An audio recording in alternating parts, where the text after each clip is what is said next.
I am pleased to call this hearing to order this morning. We're gathered here today for an important discussion to better understand PFAS as hazardous substances and the impacts of regulating them under comprehensive environmental response liability and Cleanup Act, also known as Superfund, also known as CERCLA. But first, I want to thank our panel of distinguished panel of witnesses for joining us today to tackle what is really a difficult issue. Before we get started, I like to tell stories. I'm going to tell two quick stories. And I used to be a naval flight officer for many years. I'm the last Vietnam veteran serving in the U.S. and spent a lot of time in Navy P-3 airplanes, flying out of California and then all over Southeast Asia during the Vietnam War. I remember two instances where we're coming into the land. We're back from Southeast Asia. We're in Moffett Field, and we shared a Moffett Field between the Naval Air Station and NASA. Had a big NASA operation. NASA had big airplanes. And early one morning, one of our Navy P-3s had been flying missions all night, was coming into landing at Moffett Field to debrief, and they had two runways, parallel runways. And the Navy P-3 landed on one of the runways. The traffic controller made a mistake and directed the larger NASA airplane to land in the same runway. It landed right on top of the P-3. Right on top of the P-3. We have 13-man crews. We lost about half of the crew. We would have lost everybody except for the fire crews, the firefighting crews who dispatched immediately, came and covered the planes in foam, and saved half of the crews. Fast forward about 20 years later. Good morning, Debbie. Fast forward about 20 years later, Delaware, we have a huge Air Force base, the Dover Air Force Base.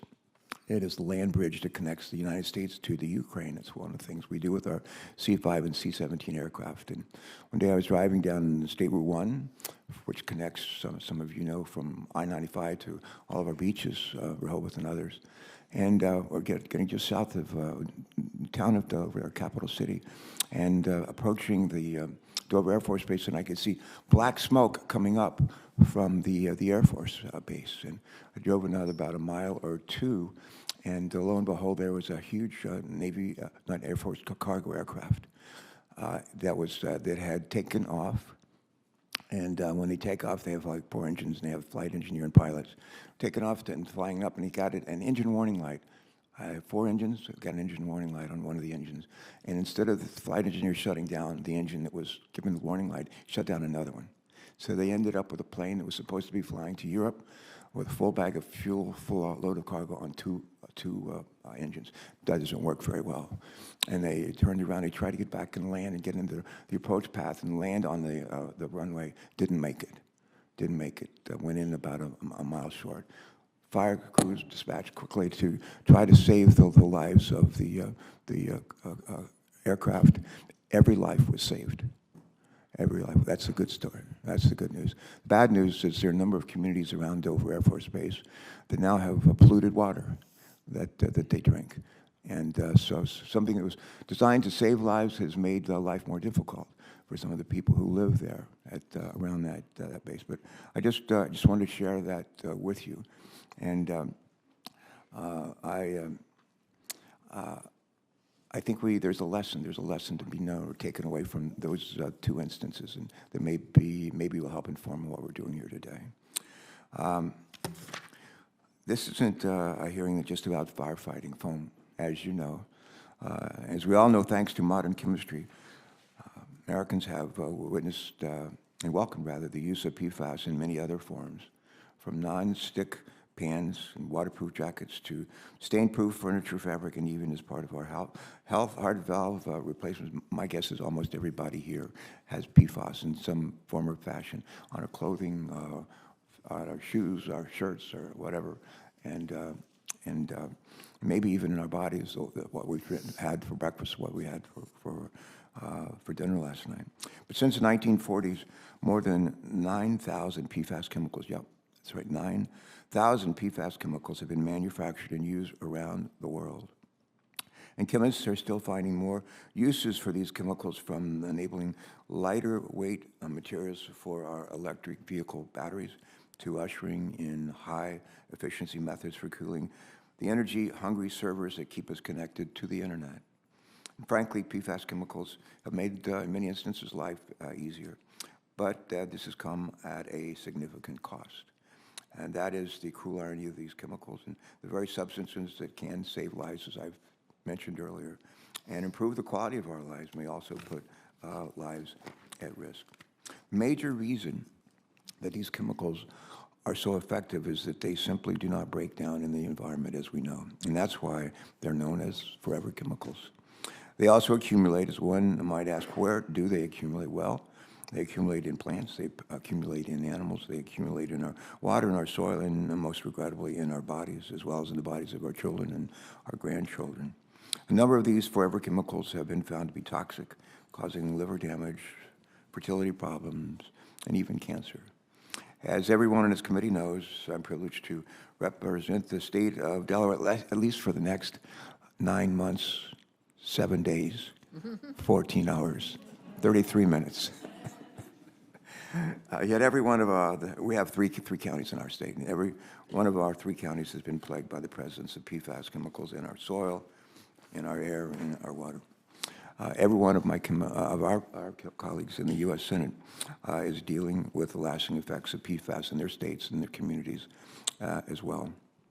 The lasting effect of PFAS contamination is having a major impact not only on our public health, but also on our livelihoods.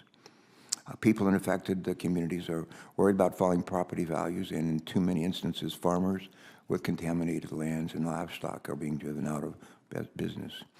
I salute our utilities who are bearing the brunt of this contamination, doing everything they can to remediate it while providing safe and reliable drinking water, wastewater, and solid waste services.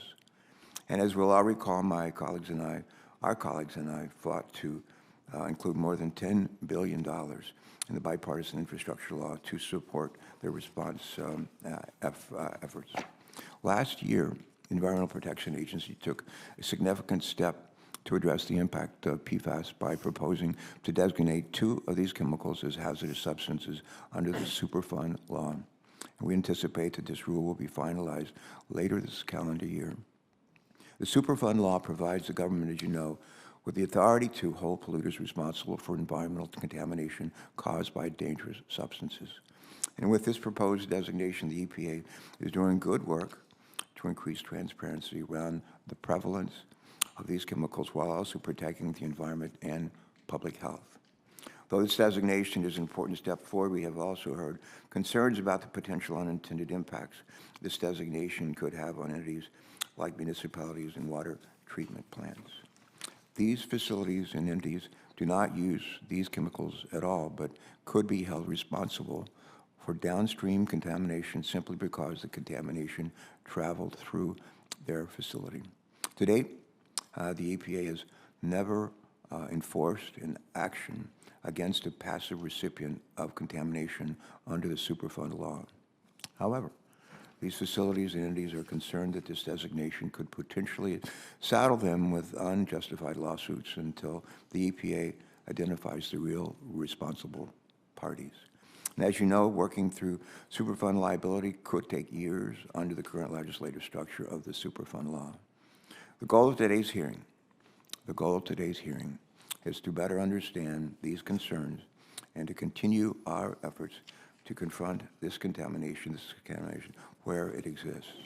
Cities and states around America are scrambling to protect citizens and restore contaminated lands and waters from PFAS. But with a hazardous substance designation on the horizon, these entities and their utilities are understandably worried about legal costs for contamination that someone else may have caused. Ultimately, I believe that the federal government, states, and local communities should all come together to address these toxic pollutants. Our cities and their citizens are desperate for a solution. But as we must keep in mind common sense as we work to identify who is responsible for cleaning up these chemicals. The bottom line is this.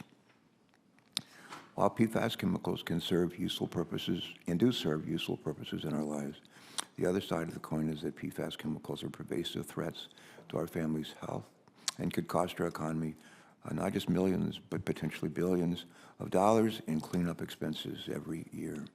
According to the Minnesota pollution control agency. It costs $50 to $1,000 to buy a pound of PFAS to make consumer products, but it costs $3 million to $18 million per pound to remove it from wastewater. Think about that. We need strategic national policies and investments to help us do several things. First, determine the spread of PFAS contamination. Second, identify the health threats that these chemicals can pose. And third, explore the best methods to rid our water and our lands of them. And finally, collectively find a path forward to make the actual polluters pay while protecting innocent partners.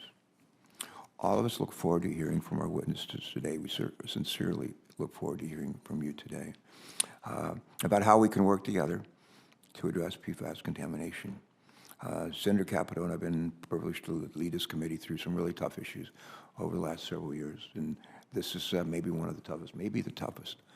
But I get to work here with her for a while longer, and this is something that I really want to have taken on and dealt with in a responsible way on my watch. But Senator Capito's home state of West Virginia, my native state, has endured far more than its fair share of PFAS contamination. I'm delighted to be working on this issue with you and look forward to making progress. Thank you.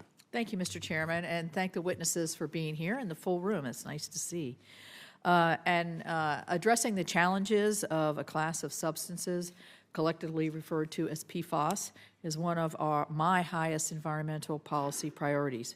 Due to their unique chemistry, PFAS has been used, as the chairman said, in almost nearly every industrial application since the 1940s. Given that PFAS is everywhere, we must carefully consider the best and most efficient way to address past contamination and limit future exposure.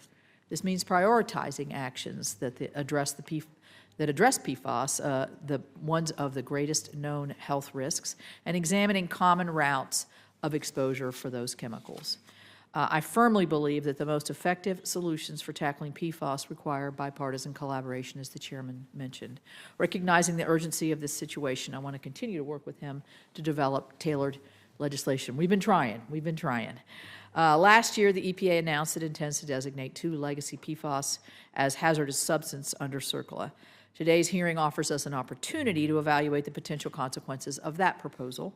CERCLA was promulgated in 1980 after the enactment of the Clean Air Act, Clean Water Act, and Safe Drinking Water Act, and other foundational federal environmental statutes. CERCLA imposes strict joint and several and retroactive liability for releases of chemicals that are designated as hazardous substances.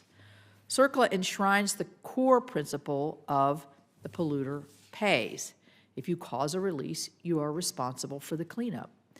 Congress established CERCLA as the last stop in deeming a substance as hazardous. Generally, a substance is subject to regulation under CERCLA only after it has been first regulated by other statutes. This leads us to the specific topic of our hearing today. Despite having years to evaluate and potentially regulate PFAS, the EPA is considering, as I mentioned, designating 2 PFAS under CERCLA before comprehensively addressing them under any other federal environmental statute. By the EPA's own admission, this CERCLA first approach does not provide the EPA with the flexibility to exempt innocent parties from liability for cleanup costs.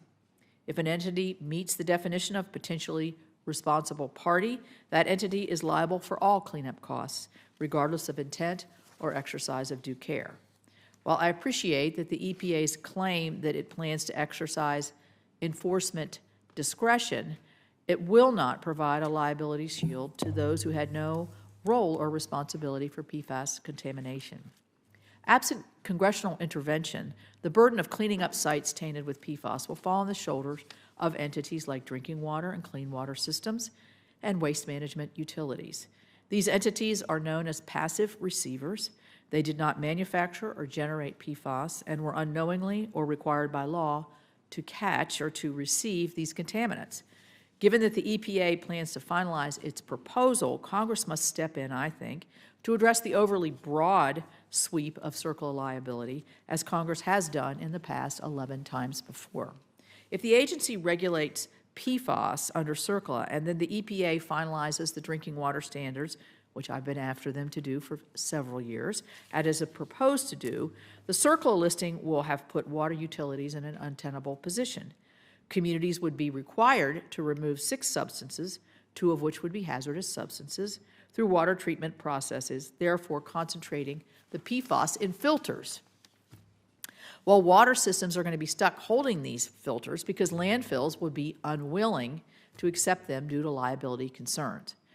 Wastewater and stormwater utilities, although not responsible for generating these flows, could face similar liabilities, receiving PFAS chemicals through intakes or stormwater runoff. These passive receivers would bear the brunt of these liabilities, facing frivolous lawsuits for just providing essential services. No EPA enforcement discretion policy can prevent those lawsuits by activist third parties. Without congressional action, a wave of lawsuits could potentially raise taxes and utility rates on millions of Americans, all while enriching the trial lawyers. This result flips the polluter pays principle on its head, turning it into a consumer pays model. This year presents us with a unique opportunity to confront the PFAS challenge. To effectively address these issues, which we should, we have crafted a draft piece of legislation that focuses on a comprehensive study to tackle PFAS pollution. I've made it clear that my support of any PFAS legislation is contingent upon addressing this liability issue under CERCLA and providing liability protections for those passive receivers. This is a non-negotiable condition for me. Entities that had no role in creating or controlling these contaminants should not be penalized. I'm confident that carefully crafted bipartisan legislation can strike the right balance between public health and the environment from PFAS contamination without imposing additional financial strain on American households already grappling with the challenge of daily living. I look forward to our collective efforts in finding a comprehensive and fair solution to this pressing and, I would say, very complicated issue. And I yield back. Thanks very much for those words and for the partnership we have on this issue and on so many other issues.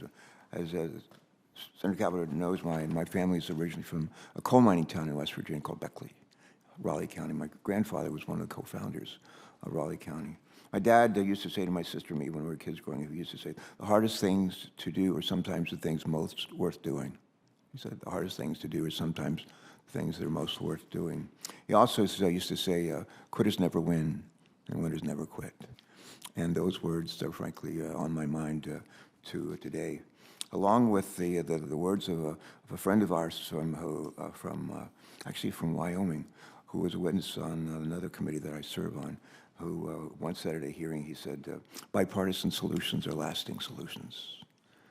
Think about that. Bipartisan solutions are lasting solutions. And we work on a lot of tough issues on this committee, but we're usually able to get to the right place by working across the aisle, and we're going to, again, do that as well. And I want to say special thanks to our staffs, majority, minority, and personal staffs for the work that you've done already and they're prepared to do to try to get us to where we need to go. And with that, let's turn to our panel of witnesses. We're grateful to all of you for the time that you've taken to join us this morning, prepared for this, to discuss this important topic. First, we're going to hear from Secretary James Kinney. And here we go. How are you? Good to see you. Serves as the Cabinet Secretary for New Mexico Environment Department. Prior to his current appointment, Secretary Kinney spent more than 20 years across 2 stints at the U.S. EPA and also as an environmental engineer, leading both criminal and civil investigations related to environmental statutes. Thanks for joining us, Secretary Kinney. Next, we have Kate Bowers. Kate serves as legislative attorney in the American Law Division of the Congressional Research Service. Her work focuses primarily on environmental law, including the Clean Air Act, the Clean Water Act, Hazardous Substance Response and Regulation, and other pollution control laws and environmental enforcement. Third, we're going to hear from Scott Faber, who is the Senior Vice President for Government Affairs at the Environmental Working Group. Scott has been a leading voice for the environmental community on addressing PFAS contamination while also serving as an adjunct professor at Georgetown University Law Center. Next, we're going to hear from Michael Witt, the General Counsel for the Passaic Valley Sewerage Commission. Mr. Witt is testifying on behalf of the Water Coalition Against PFAS. Welcome.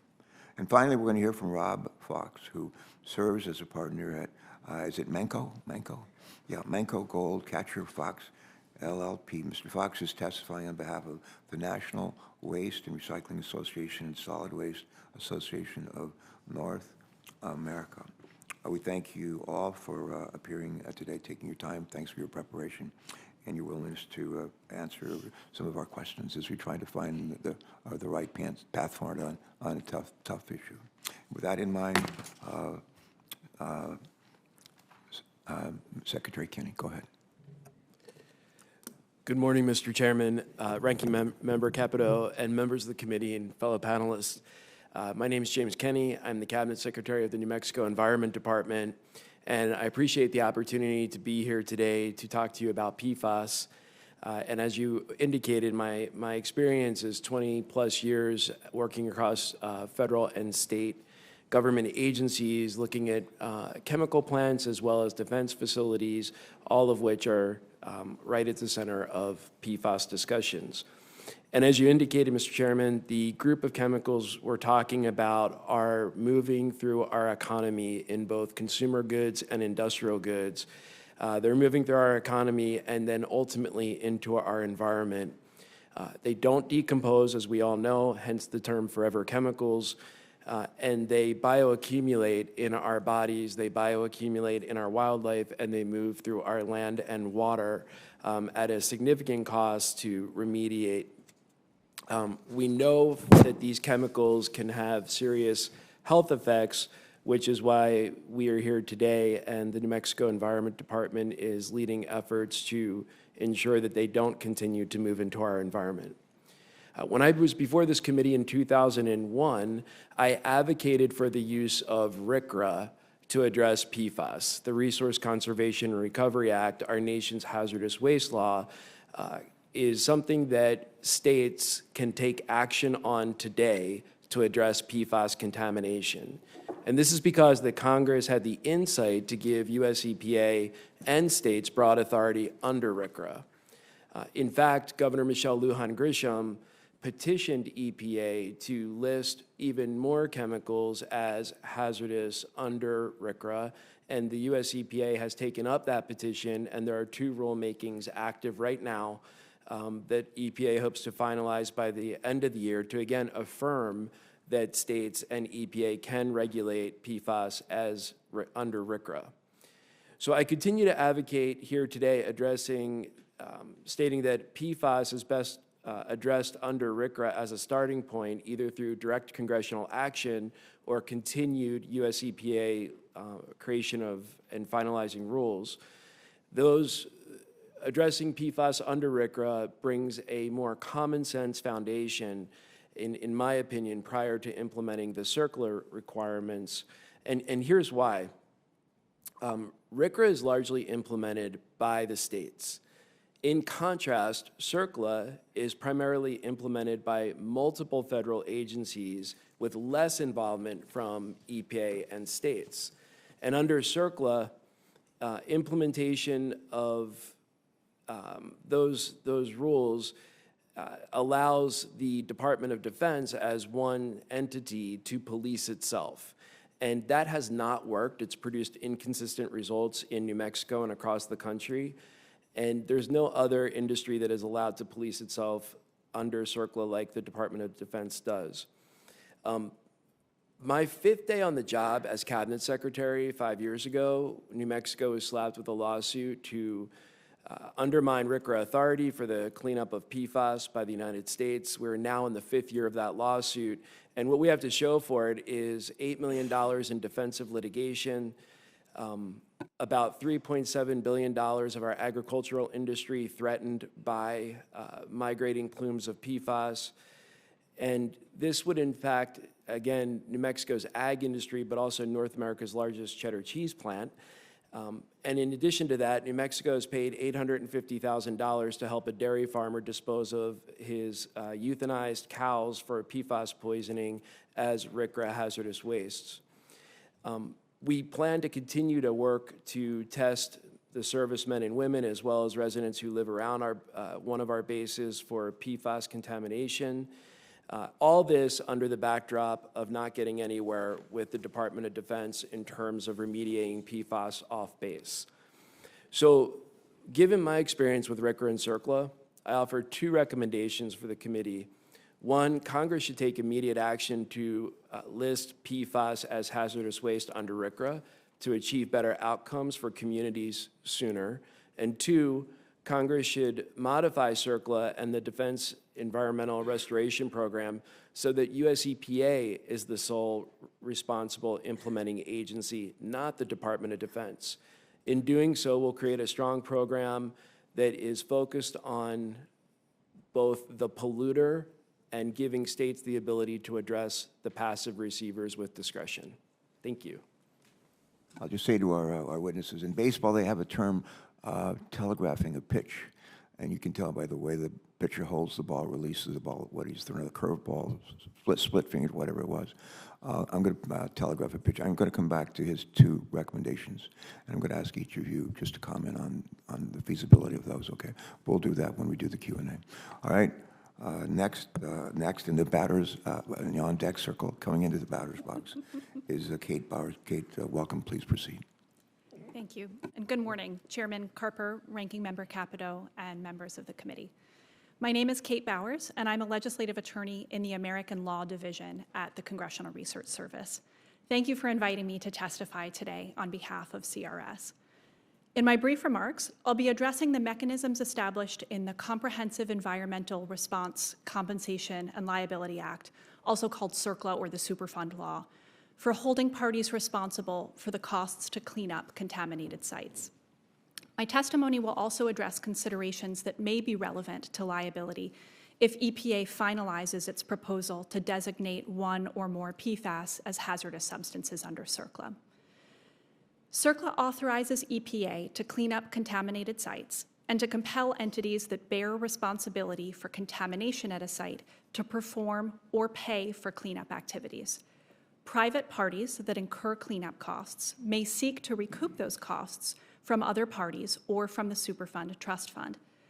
This framework is intended to ensure that there will be parties who can bear the cost of cleaning up contamination and that all responsible parties who are able can be required to share those costs. Parties may be liable under CERCLA for response costs, injury to natural resources, natural resource damages assessments, and federal public health studies. But for a party to be liable for cleanup costs under CERCLA, several requirements must be met. There must be a release or threatened release of a hazardous substance into the environment. There must also be a response action or cleanup and response costs at the site. Only certain categories of parties with a connection to the contamination may be held liable. Those parties are often called potentially responsible parties, or PRPs, and include current owners or operators of a site, past owners or operators, arrangers, and transporters. CERCLA allows any person, including EPA, states, local governments, tribes, and private parties, to sue a potentially responsible party to recover response costs that they've incurred. It also allows a party that has been required to pay response costs to assert a contribution claim to compel other PRPs to bear an equitable share of those costs. Parties that have resolved their CERCLA liability to the United States or a state cannot then be held liable for contribution claims by other PRPs regarding matters addressed in that settlement. Liability under CERCLA is only associated with releases or threatened releases of hazardous substances.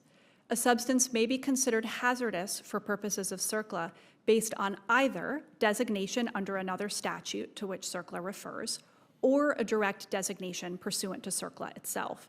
The proposed PFAS designations, if finalized, would represent the first use of EPA's direct designation authority under CERCLA. Designation of one or more PFAS as a hazardous substance under CERCLA would subject releases of those PFAS to the statute's reporting requirements and liability framework. Designation would not trigger a public or private cleanup, alter the CERCLA response process or applicable cleanup standards, or determine the liability of any party. If the preconditions to liability are met and no defenses or exemptions apply, entities that are associated with facilities or sites where PFAS was produced, used, or disposed could be held liable in the event of a PFAS hazardous substances designation. Because CERCLA liability extends to the federal government, this could also include federal departments or agencies that released PFAS. But the determination of an individual party's liability is a site-specific, fact-intensive inquiry. And so as a result, it's not possible to determine a party's or a category of parties' liability in the abstract. CERCLA also provides several exemptions and defenses to liability for categories of parties that meet certain criteria. For example, the statute provides an exemption to CERCLA liability for response costs or damages resulting from a federally permitted release. If a release or a discharge is in accordance with a permit issued under another specified federal statute, like the Clean Water Act, that discharge then might not be a basis for CERCLA liability. EPA has also stated that it does not intend to pursue enforcement against certain entities, such as farmers, water utilities, airports, or local fire departments. Enforcement discretion does not alter the scope of liability as defined in the statute, nor does it bar states, local governments, tribes, or private parties from taking action against a PRP. And if a party has not resolved its liability by settling with EPA or a state, it won't receive protection from future contribution claims. But by limiting the number of response actions EPA undertakes, the agency's policy could limit the circumstances giving rise to the response costs that are a necessary condition for CERCLA liability. Thank you, and I look forward to your questions. Thanks very much. And our thanks to everybody at the Congressional Research Service for the service that you provide, not just for the Senate and the House, but for our country. Thank you very, very much. Next, we're going to hear from Scott Faber. Scott, please proceed. Thank you. Welcome. Great. Thank you so much for inviting me. This morning, I'm joined by Nora Strandy. Nora's sister, Amara, recently passed away from a form of liver cancer she believed was caused by PFAS. Amara and Nora grew up in the heart of the nation's largest PFAS plume. And like all of us, Amara and Nora had no idea they were drinking water contaminated with PFAS. Scott, where is that plume? What state? Where's That's in east of St. Paul in Minnesota. Thank you, Senator. Like all of us, Amara and Nora had no idea they were drinking water contaminated with PFAS. All of us, that is, except for the polluters. We are here today because the manufacturers of these chemicals hid their harms from their regulators, from their customers, from their neighbors, their workers, and from you, from Congress. That's why PFOA and PFOS were not added to the list of more than 800 hazardous substances decades ago, because the companies that make these chemicals concealed their harms from you. None of us, least of all Amara and Nora, consented to be polluted with PFAS, but all of us have PFAS in our blood. And some of us, firefighters, people who live or work for PFAS makers and users, people who live in defense communities, people living downstream or downwind of these companies, have far more PFAS in our blood. And yet the same companies, many of the same companies, continue to release thousands of pounds of PFAS into the air and water every year. Instead of taking action to reduce those releases, industry leaders are now urging you to create more loopholes. Our view is very simple. Legal loopholes are the problem, not the solution. The good news, thanks to actions taken by Congress in the past, is that responsible stewardship of hazardous substances is nothing new, especially for water utilities and waste managers. Right now, 66 hazardous substances, 66, are found in our drinking water systems, including equally notorious pollutants like benzene, carbon tet, PCBs, and TCE. Right now, nearly 250 hazardous substances are found in our landfills, including arsenic and lead and chromium. If water utilities and waste managers are already addressing these other hazardous substances, what's different about PFOA and PFAS? When it comes to hazardous substances, the law allows EPA to use their discretion to focus on the polluters and to assign responsibility on those who should bear responsibility. That's what EPA has always done, and that's what EPA has said it will do with regards to PFOA and PFOS. In a recent letter to House leaders, EPA wrote, the agency will focus its enforcement efforts on manufacturers and does not intend to pursue entities such as farmers, water utilities, airports, or local fire departments, and will provide protections against third-party cost recovery claims. This letter is consistent with EPA's long history of using the discretion provided by Congress to assign liability where it belongs, with the polluters. The Superfund law is not only designed to recover and fairly apportion the costs of cleanup. The law is also designed to ensure that public and private companies are good stewards of these hazardous substances. Creating loopholes in the Superfund law will remove a powerful incentive for water utilities and waste managers to be good stewards of these toxic forever chemicals. Let's address the big challenges before us. Let's not make them worse. Congress has never created a Superfund exemption for a specific chemical, not even for notorious pollutants like PCBs and asbestos.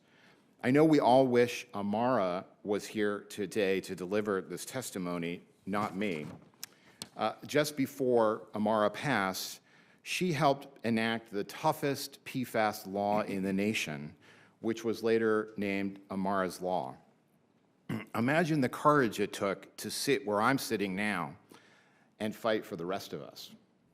Let's honor Amara by closing the loopholes that are making us sick, not creating new loopholes. Thank you. And how old was Amara when she passed? Do you know? Amara passed 2 days before her 21st birthday, Mr. Chairman. Thanks. And this is her sister? This is her sister. Thank you for joining us today. Yes. So we're sorry for your loss. Yeah. All right. Thank you, Mr. Faber. And Mr. Let's see, Mr. Witt, you're next. Michael Witt, go ahead, please. Thank you for joining us.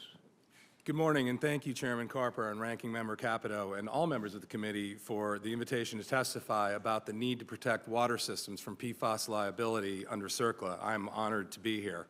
My name is Michael Witt, and I am General Counsel of the Passaic Valley Sewage Commission in Newark, New Jersey, or PVSC. Formed in 1897, PVSC is one of the oldest environmental agencies in the United States. We've been providing sewer service for 100 years this year, actually. We operate the 5th largest wastewater plant in the nation, and every day we provide service to about 1.5 million people spread across 48 communities in northeastern New Jersey. I'm testifying today on behalf of the Water Coalition Against PFAS. The coalition includes organizations whose membership represents all facets of clean and safe water delivery: the National Association of Clean Water Agencies, the Association of Metropolitan Water Agencies, the American Water Works Association, the National Association of Water Companies, the National Rural Water Association, and the Water Environment Federation. Together, the coalition advocates for tens of thousands of wastewater and drinking water and stormwater utilities who keep our country's vital water supply safe and operating each and every day. Water sector utilities were created to protect public health and the environment. Ironically, it's the very act of doing that, providing clean and safe drinking water and treating wastewater, that exposes our utilities to liability under CERCLA. Utilities do not manufacture PFAS. We do not profit from PFAS. Industry did that for decades. In contrast, utilities passively receive PFAS via drinking water supplies and through influent. That fact and that fact alone exposes each and every utility in the United States to potential liability under CERCLA. It exposes our ratepayers to having to pay for the problem of funding PFAS cleanups. This is simply wrong, and Congress must act to fix it. our coalition is asking Congress to provide water systems with liability protections under CERCLA for PFAS to help ensure that the polluters, not the public, pay for cleanups. To be clear, as EPA and state agencies develop drinking water, wastewater, and stormwater standards, utilities will be implementing these standards through costly treatment upgrades. We will be working hard to do this and to still keep our rates affordable because we have to charge for it. But CERCLA liability would come on top of that, and despite those investments.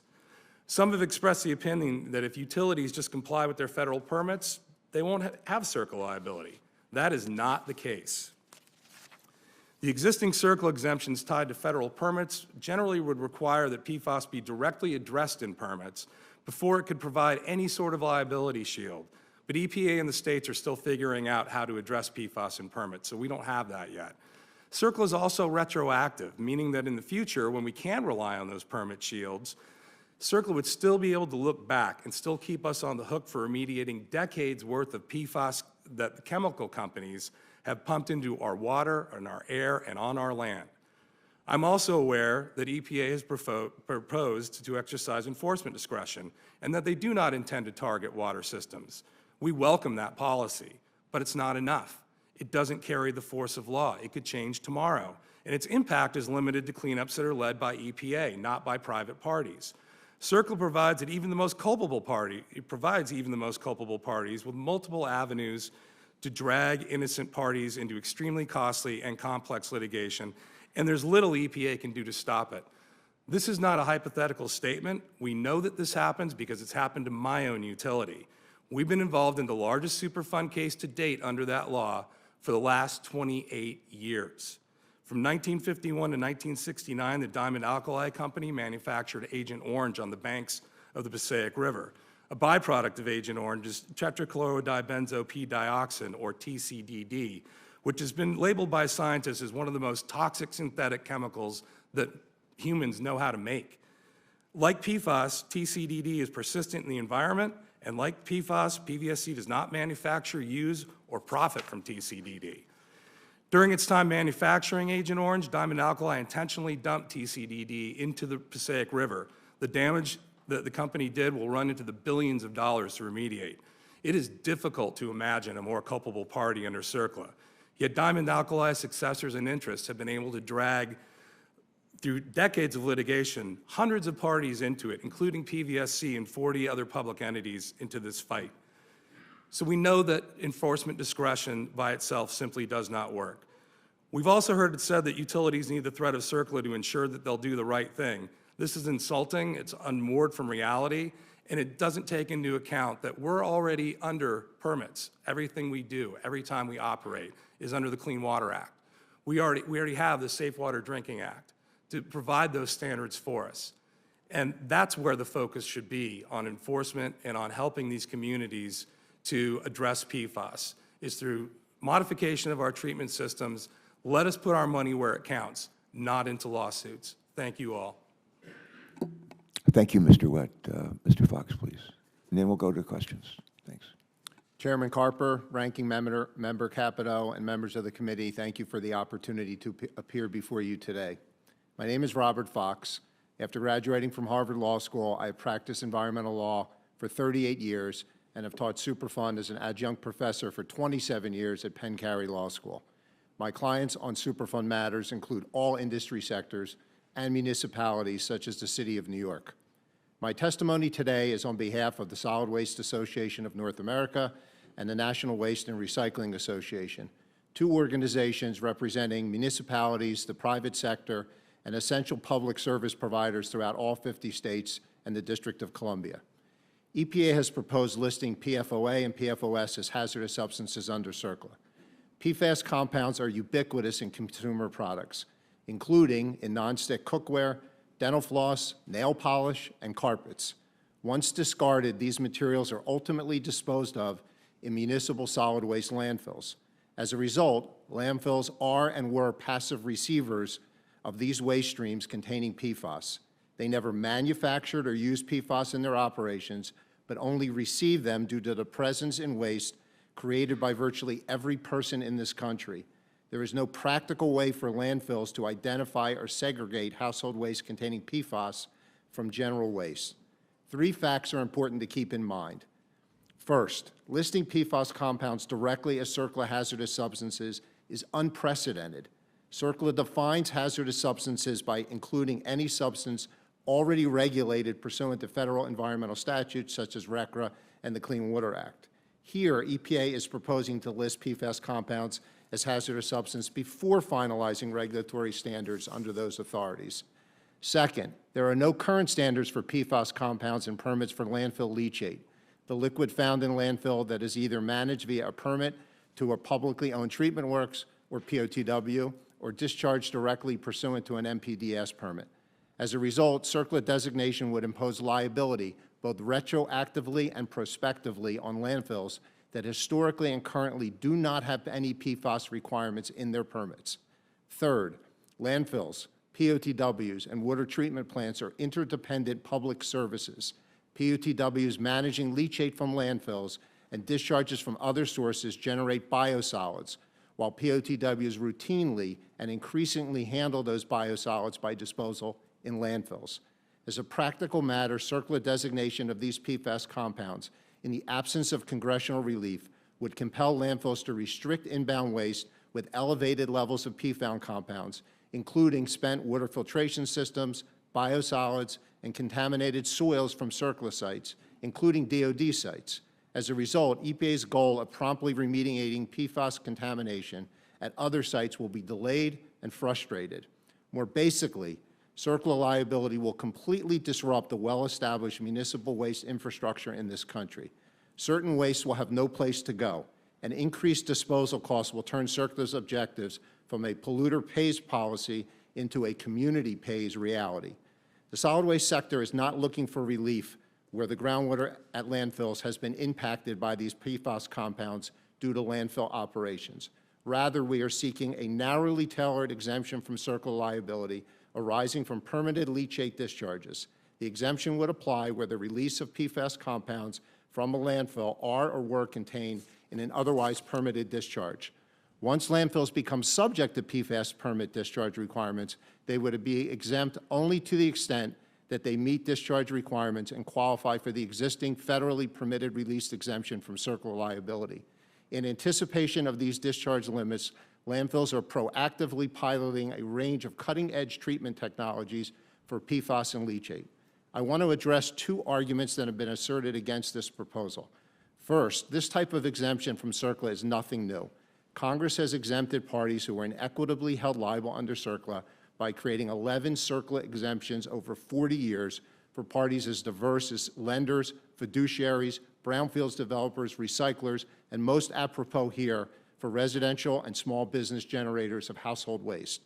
Second, EPA has stated its policy to exercise enforcement discretion under CERCLA for certain passive receivers renders unnecessary the need for a statutory exemption. EPA enforcement discretion is insufficient.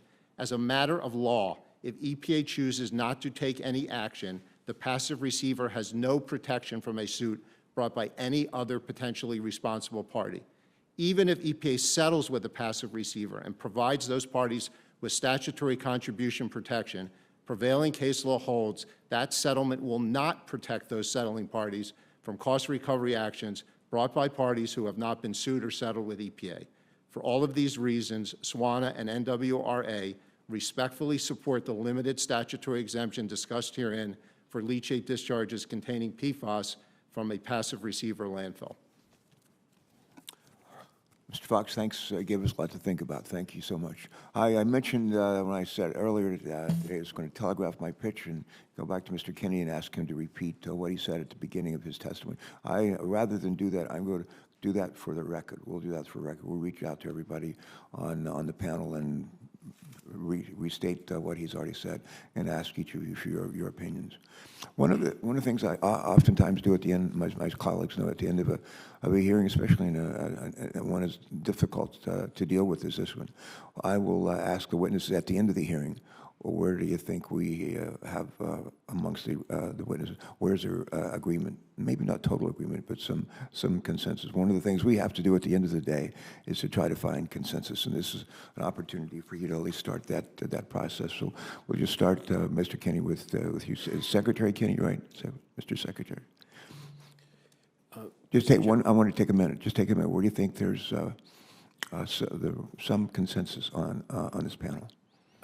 Mr. Chairman, I think there's consensus on the panel around that the Clean Air Act, Clean Water Act, and RCRA are foundational statutes that should be built upon, and CERCLA layering on top of that provides an added value of protection, but that's a time-dependent approach, and I think that is something that I suspect the panel, I know communities in New Mexico would be better protected with that approach. All right, thank you for that.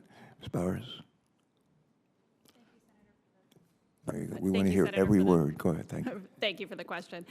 I think we can say that in the context of PFAS contamination, we've identified the parties that could be held liable as entities that have been involved in releases of PFAS if no other preconditions to liability are met and no exemptions apply.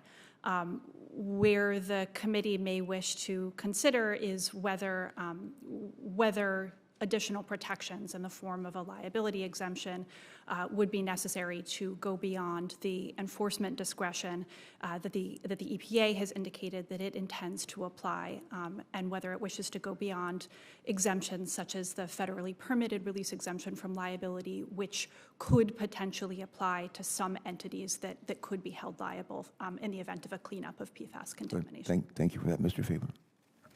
All right, thank you, Senator, for the question.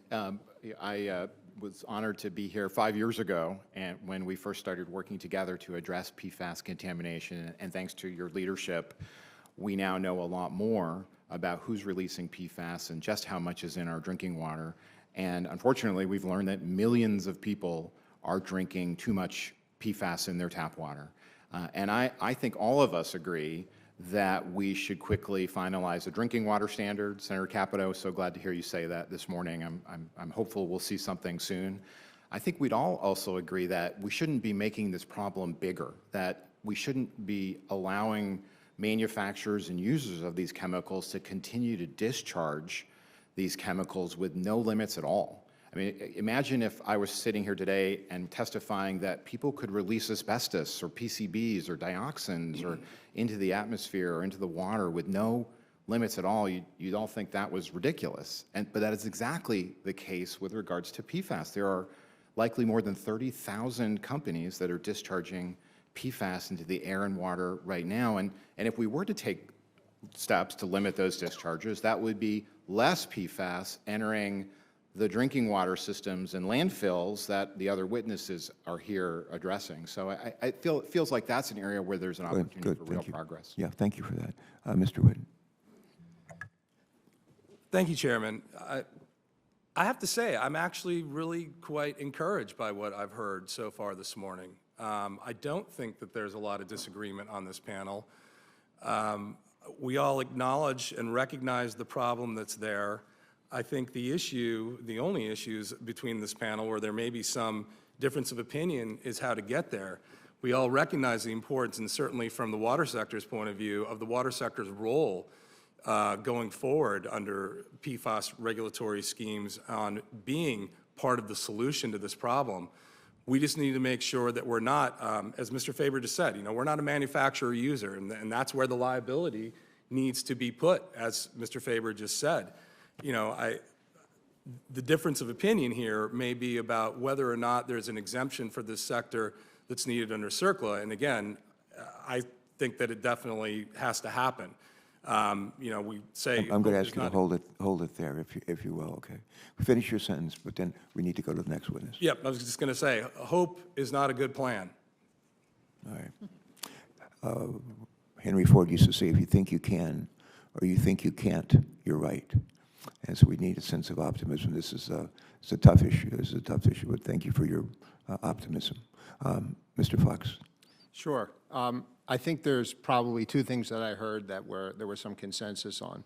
One is that listing PFOS and PFOA before it's regulated or designated under other statutes is out of sequence. In 44 years of CERCLA's history, it's never been done before, and there's a good reason for that. Because you need the standards and the regulation, and I didn't hear any dispute on that issue. in terms of the sequence. The second was that the guiding principle under Superfund is polluter pays, and we don't want to create a situation where the people who are paying are ratepayers and taxpayers. And so we have to do this carefully and deliberately so we don't have that law of unintended consequences. All right, thanks. Now we're going to hear from our ranking member of the committee, Senator Capito. I could not have a better partner, and I need a great partner on an issue like this. Thank you, Senator Mr. Capito. Chairman, and I want to thank all of you. Mr. Faber mentioned 5 years ago, we've learned a lot. I've learned a lot, and this has impacts in all of our states. And we had an issue with our DOD in West Virginia, so I empathize with that. Anyway, I would like to note that we received letters from 250 entities requesting that Congress provide some passive receiver exemptions under CERCLA. They're like drinking water and wastewater, ag groups, state and local governments, airports, and others. So I would ask unanimous consent to submit those letters for the record. Without objection. Good, thank you. Let's talk about, I think one of the cruxes this enforcement discretion point. The EPA says enforcement discretion to protect water and wastewater, and that their intent is to focus on the polluter pays and the producers and the users. So, Mr. Witt, you have direct experience with this through the Passaic Valley Sewerage Commission during the Dioxin Superfund litigation. Could you speak about your experience, and you did speak a little bit about this in your opening statement, how successful or unsuccessful the EPA's policy in protecting your utility from financial and legal challenges related to the cleanup of the site? So how does it work if that's what their aim is? Thank you for the question, Senator.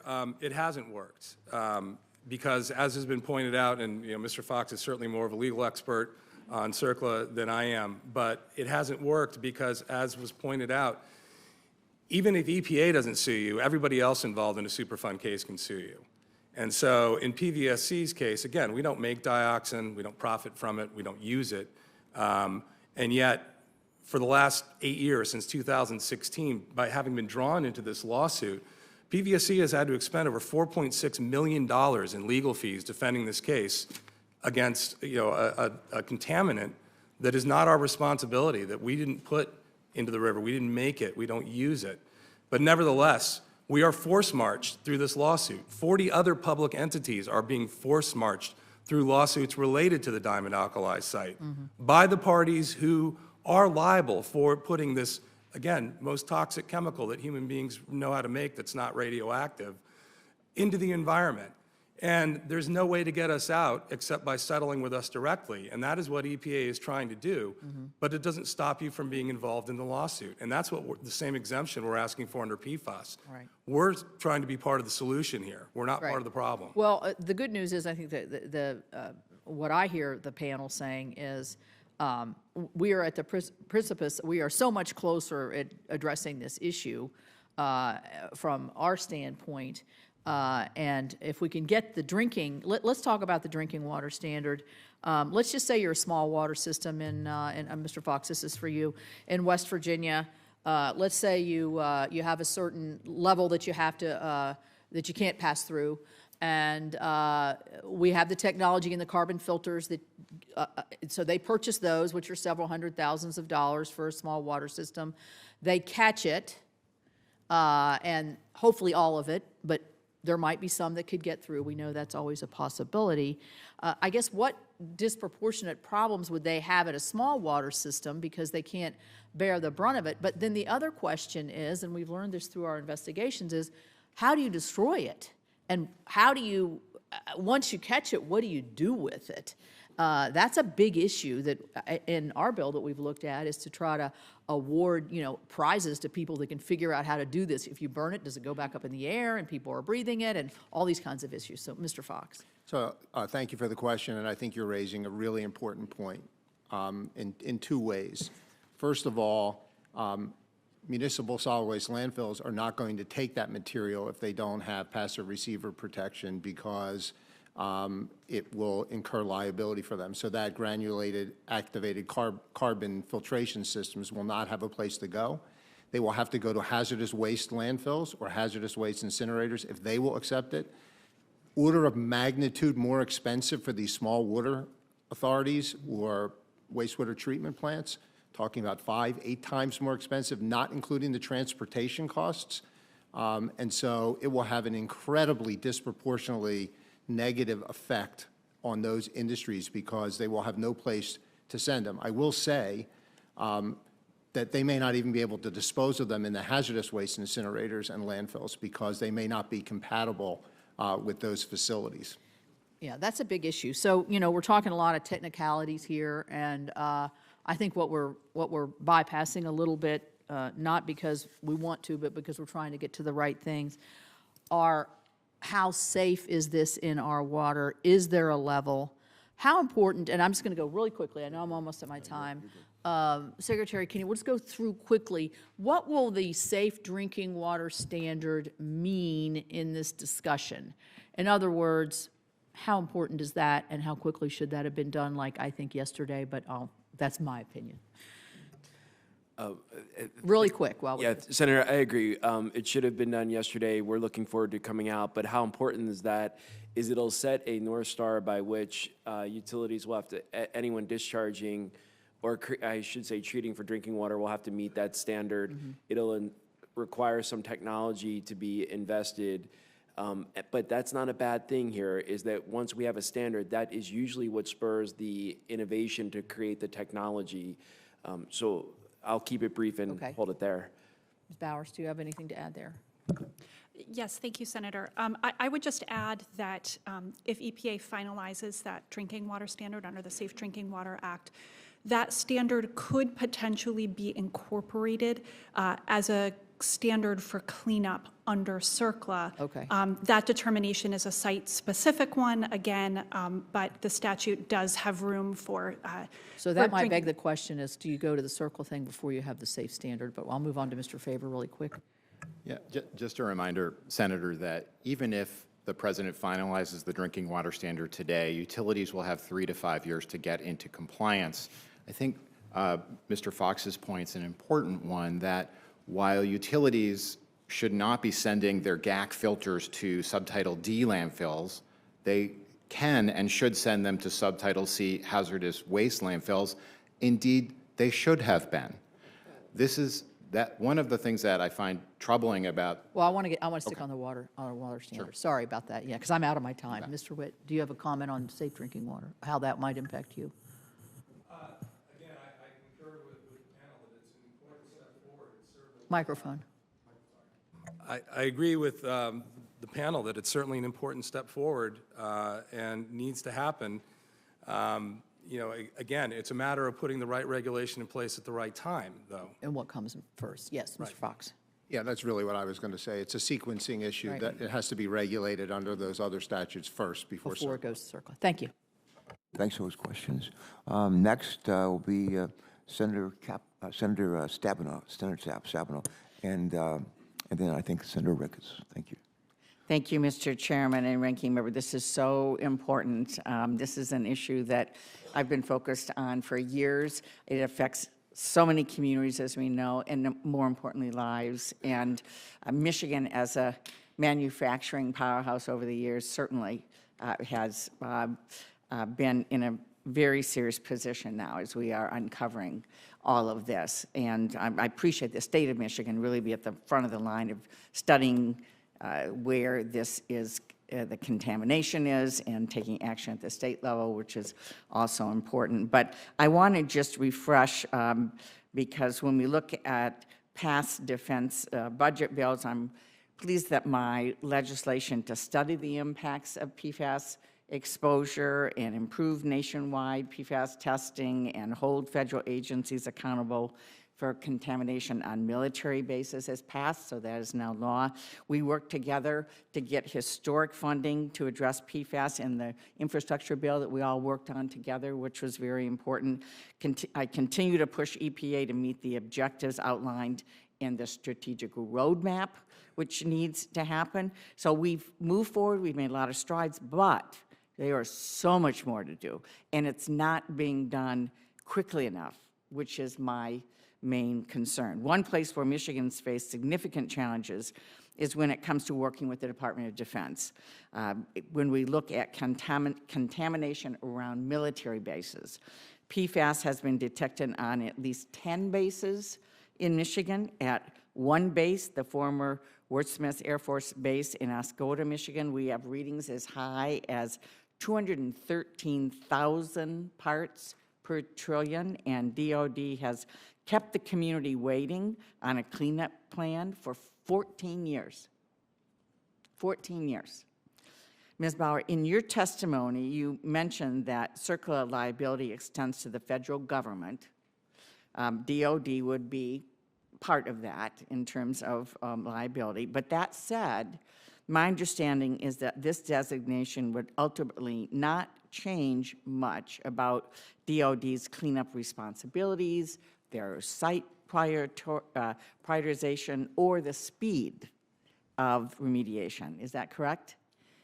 Thank you, Senator. That is likely correct. DOD is required under the Defense Environmental Restoration Program to respond to pollutants and contaminants as well as hazardous substances at military installations. So designation of PFAS as a hazardous substance wouldn't change that requirement. So we still need some fixes in this area, that's for sure. So Secretary Kenny and Mr. Faber, can you speak more to how Congress can help ensure more expeditious cleanup of DOD sites like we're needing to do in Michigan? Yeah, yes, and Senator, thank you for that question.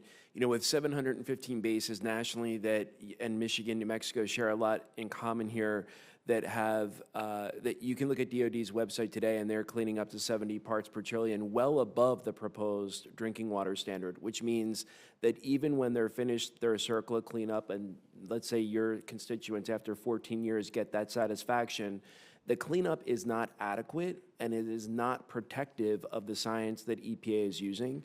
So we still have a problem that CERCLA is perpetuating, which is why the drinking water standards and RCRA are so important for Congress to take action on, especially listing those PFAS chemicals as hazardous wastes and compelling then states to then implement those on a faster timeline with everybody, not just the public sector, but the private sector as well. Thank you. Mr. Faber? Yep.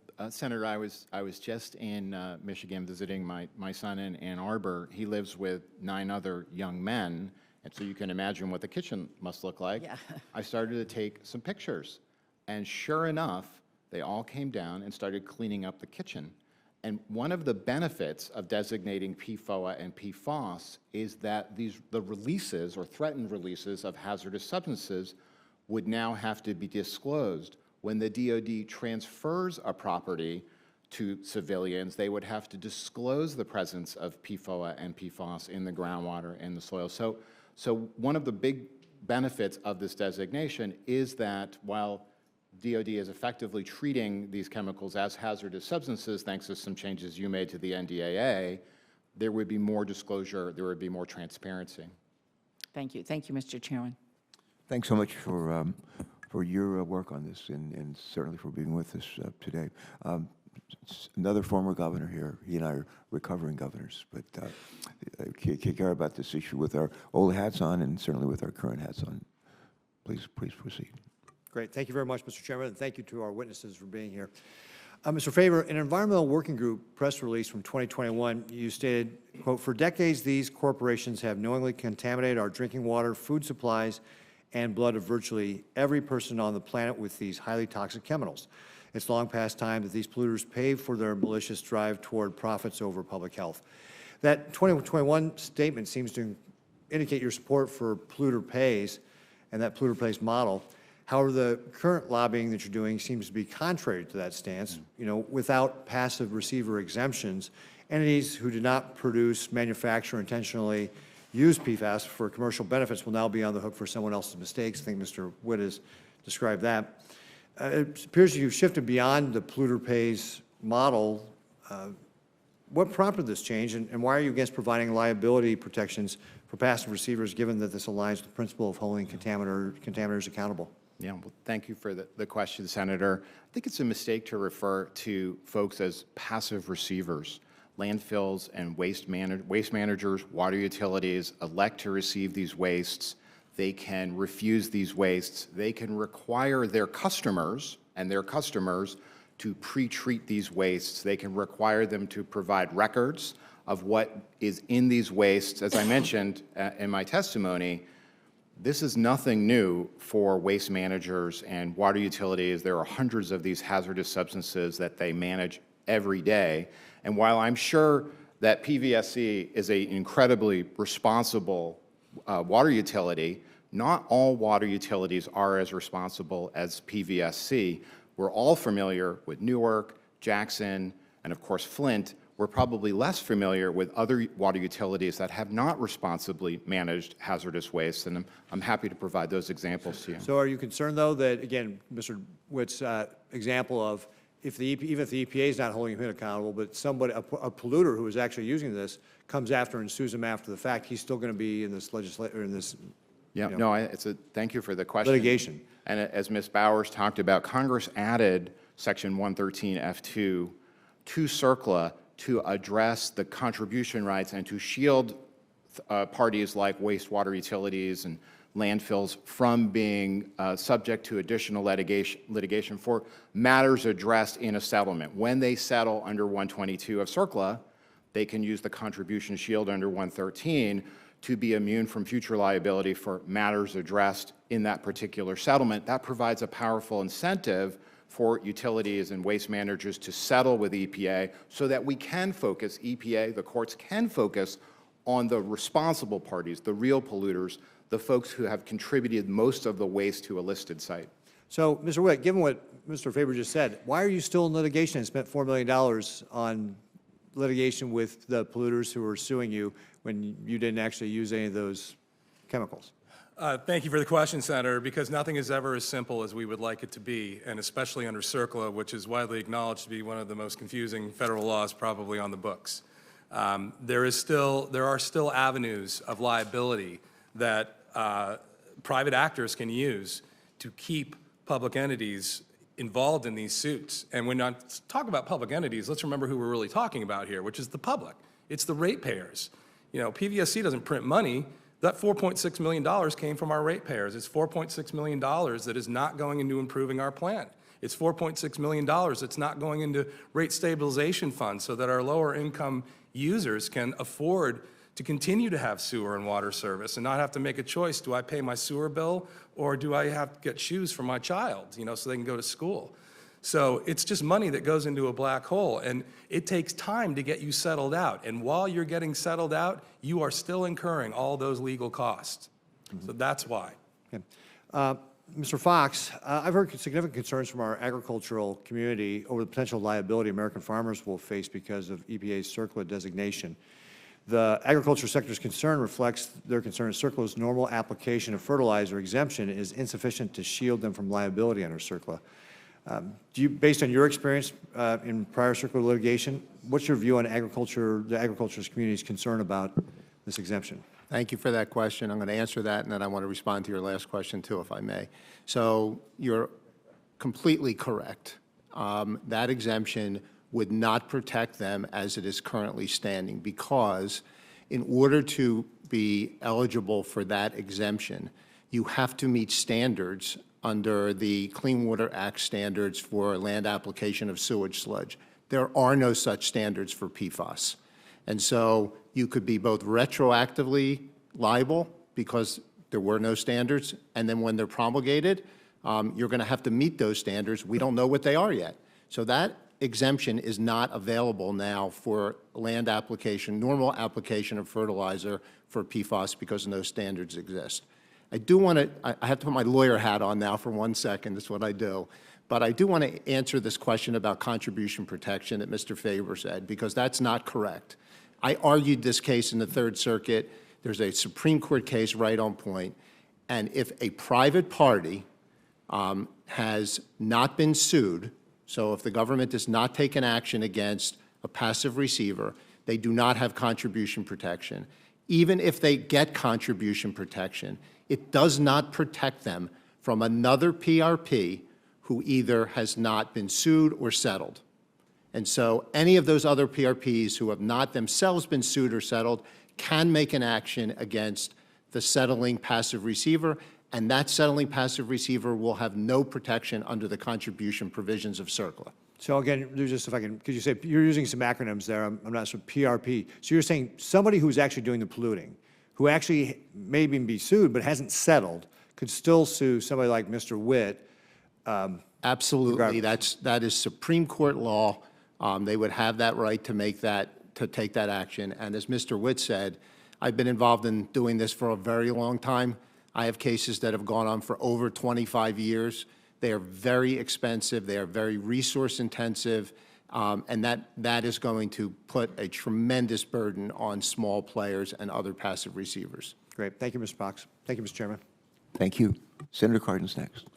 Well, thank you, Mr. Chairman. I want to thank all of our witnesses. I want to start by thanking CRS for the services you provide us generally. We are asked to deal with a lot of subjects, like PFAS, that is not part of our background or our knowledge base, and you bring us up to speed pretty quickly. So I just want to thank CRS for all the services over the years and for your testimony here today. And I want to just acknowledge what some of you have already acknowledged about our leadership of this committee, Senator Carper and Senator Capito. They've taken on this issue. As a result, we have been able to make significant progress in identifying this hazard, getting resources to deal with it, and setting a path that we hope will lead to stronger public health attainments. So I just want to thank our leadership on the committee for doing this. You have my attention, not so much in the cows in your state, but the rockfish in my state. We have taken a look. We've specifically targeted for collection and analysis for PFAS, 8 separate locations where PFAS was collected for striped rock bass, and 7 of those sites resulted in consumption advisories. So this is an issue that is affecting all of our states and our economies, and we need to do things about this. So I want to just underscore what we can do to stop the pollutants and to deal with the public health challenges that we confront today. We'll talk about the liability issues, we'll talk about cleanup issues, all that has to be done. But we, for example, I'm proud in Maryland that the applied physics lab at Johns Hopkins University is looking at an adaptive and inexpensive off-the-shelf membrane that allows water to pass but captures the destructive chemicals with whiskers or fibers of synthetic element engineered by APL. And the good news about this, removes, they believe, 90% of the PFAS, and the end product is acceptable in landfills. So that's the type of innovation and technology that is a win-win-win situation. But as has been pointed out, some of our water managers, they have a dilemma on making improvements based upon the fact that they have to use their ratepayers, which is a political challenge and a financial hardship to the ratepayers. So what can we do to bring these types of technologies to the market faster and provide the resources so that our water treatment facility plants can make these improvements? Senator Capito is absolutely right. We have some very small operators. I've been to some in my state of Maryland, and they just don't have the capacity within their ratepayers to make these types of improvements. What can we do to get this type of technologies developed and implemented so that we can have safer water consumption in all parts of our country? Any suggestions? Well, Senator, first of all, thank you for asking us the question. As we've heard, Congress has already provided $10 billion in the bipartisan infrastructure bill to help utilities. What we've not heard about is the now $13 billion and counting that private water utilities and public water utilities have recovered under state law claims through litigation. So there are more resources coming through private recovery. To Senator Ricketts' question, the manufacturers are not completely escaping liability. They're paying, but they're paying through state law claims before a multi-district litigation in South Carolina, and they'll be paying more, and in all likelihood, Congress will have to provide more. There are certainly costs that will be required. But let's not forget the costs to the people who have been poisoned without their consent or knowledge. No question. My point is that $10 billion is absolutely incredibly important, and it has made a huge difference, and it will address these issues, and we will be able to offer certain incentives.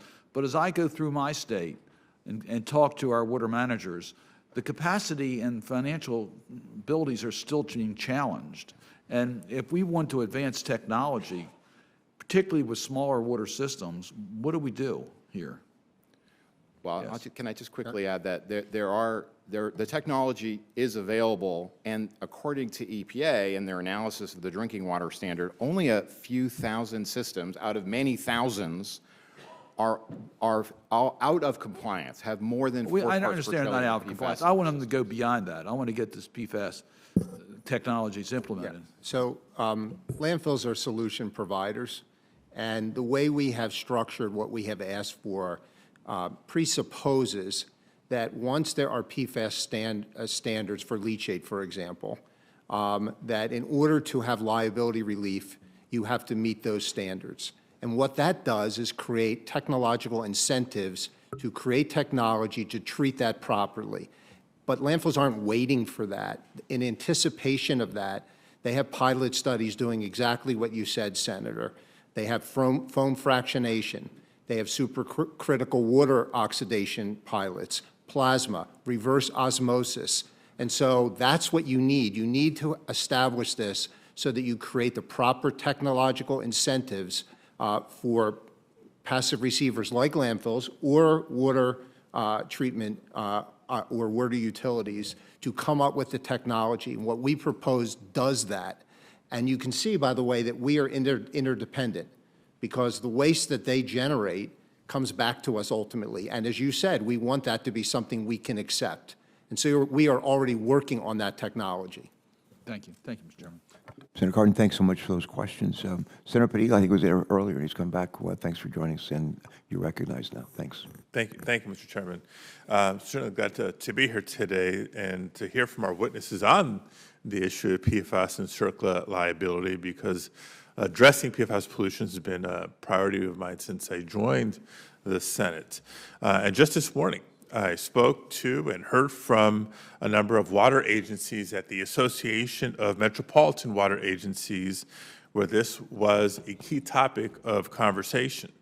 And we've been tracking the issue very closely since EPA first issued their proposal to designate 2 of the most widely used PFAS as hazardous substances under CERCLA.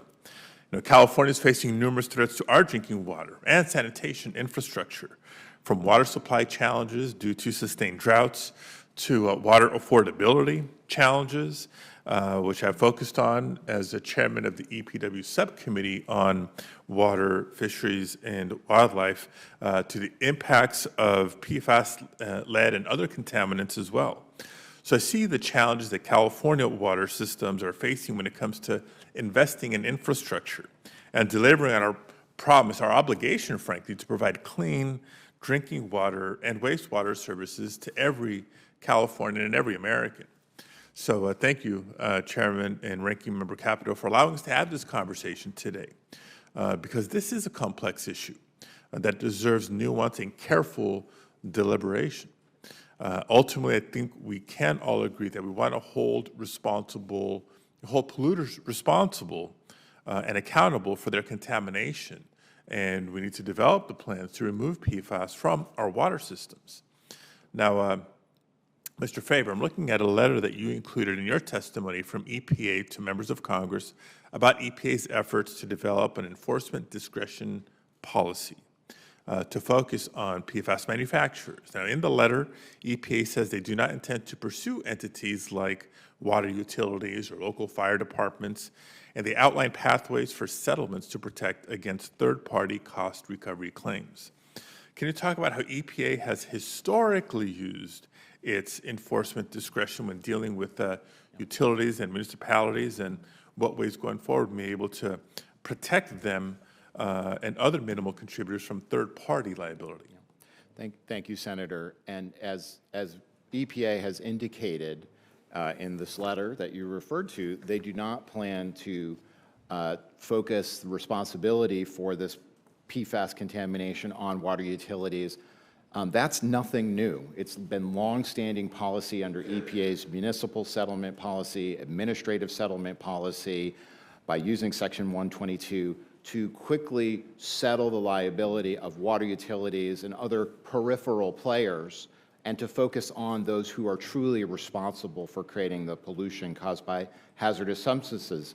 So I think the other thing I'll just quickly mention is we have not yet seen the enforcement discretion policy that will accompany this final rule.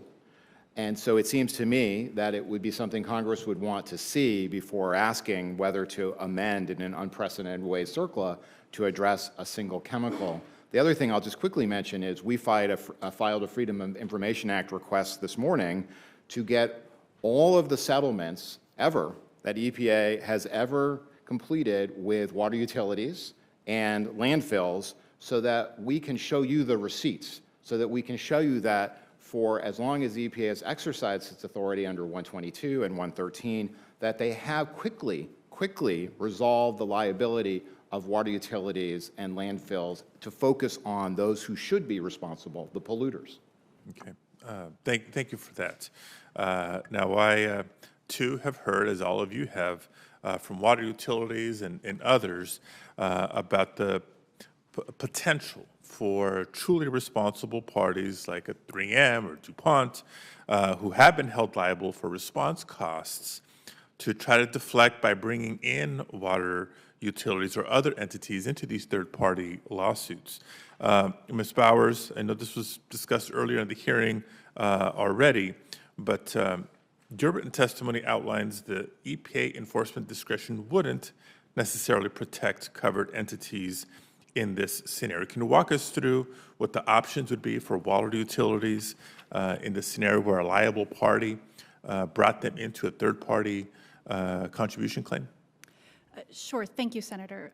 Just to make sure that I understand the question, this would be in an instance where a water utility has been brought in to an enforcement action, not by EPA, but this would be a third-party contribution. Correct. The truly liable, in Sure. my opinion. So if in that instance EPA has not entered into a settlement resolving that utility's liability under CERCLA, then that utility could still be liable under CERCLA, assuming no other exemptions apply. As I mentioned before, some of those other exemptions and defenses could potentially be relevant in this context. So how that could work is if another entity has either incurred cleanup costs or has itself been the subject of enforcement action or has resolved its liability, that entity would have the opportunity to file what's called a third-party contribution claim. So they may, as part of litigation or as part of a new lawsuit, file a lawsuit against other potentially responsible parties. And as I mentioned, if those parties have not themselves resolved their liability to EPA or a state under CERCLA, then they could still be subject to suit. Okay, so something else to look for in the proposal going forward. Okay, thank you, Mr. Chairman. Senator Perdue, thanks so much for those questions. The subcommittee that has significant jurisdiction over these issues is chaired by Senator Merkley, and he's next in the line of questioning. Senator Merkley. Yes, thank you very much, Mr. Chairman. And both my subcommittee and Senator Padilla's subcommittee are directly affected by water and by chemicals, and PFAS is a big deal. I want to start, Mr. Faber, to follow up on the question from my colleague from California. I believe that the final regulation is expected the first week of April, and then a follow-up memo about enforcement strategy. And is that what you were referring to? Were you referring to those two items when you said Congress might want to wait and see, kind of read that ink before proceeding to exempt a specific entity or a specific chemical under CERCLA? That's right. Thank you, Senator, for the question. So hopefully we will see both of these final rules soon, the drinking water rule and the hazardous substance designation. When EPA issues the hazardous substance designation, they will also issue an enforcement discretion memo that memorializes how they plan to address the liability of folks like water utilities, landfills, airports, fire training facilities. They've so far indicated in all of their writings and in their briefings that they plan to treat those folks as peripheral players who will be quickly settled and will not ultimately bear the cost of cleanup associated with PFOA and PFAS. That's right. So, but let's say we did pass provisions related to the liability of utilities, because utilities might say even just the court costs might be significant. And as mentioned by the chairman, you have often very small utilities serving small communities that have no ability to even sustain the infrastructure they have, let alone bring it up to common standards, and certainly not to pay for lawyers, et cetera. But this would not, if that were to happen, that would not alleviate the role of a utility to test for chemicals and to inform the public. I want to clarify that utilities, even if the pollution is upstream, seem to have a water utility, a specific responsibility to their customers for transparency to know what's in the water. So if there is PFAS in the water, that the public can know. Would liability provisions at all affect that responsibility? No, thank you for the question, Senator. So thanks to this committee, utilities are now currently testing finished tap water for many PFAS. Those results are now rolling in. Once these are regulated contaminants under the Safe Drinking Water Act, utilities will have a duty to test for them, to share those results with the public. And that's as it should be. Consumers should know how much is in their tap water and whether utilities are in compliance with these new drinking water standards. Okay, but this chemical family has sometimes described as hundreds of elements or 1,000 different kind of cousins. Is that affect the ability to test, or can one test kind of collectively for things that fall into this category?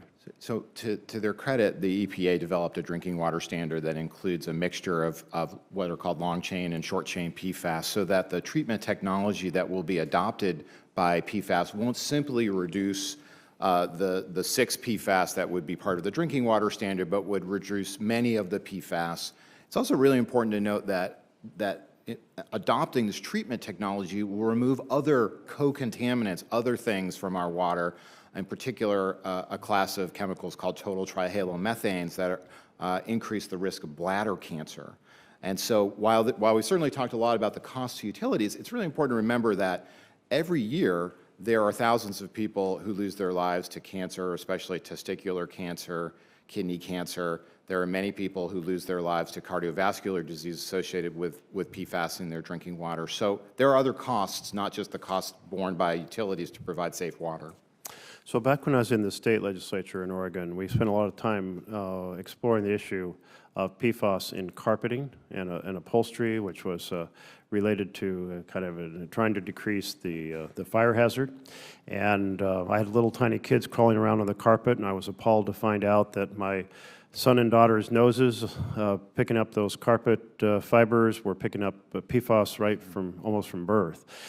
Do we have any sense of how the risk of PFAS in drinking water compares to the risk of PFAS on Teflon pans, popcorn poppers, pizza delivery plates, and carpeting and upholstery? Well, we're learning more about that, as we've talked about earlier, but the single most effective way that we can reduce the amount of PFAS that's in our blood is finalizing this drinking water standard and getting utilities to work taking it out of our water. But one of the other loopholes that we really need to close is the loophole that allows companies to use PFAS in ways that are truly unnecessary in our clothing, in our carpets, in our cosmetics, in our food packaging. One of the ways that we're all being exposed unnecessarily to PFAS is by allowing companies to use PFAS in these everyday products we bring into our homes. Thank you very much, and thank you, Mr. Chairman.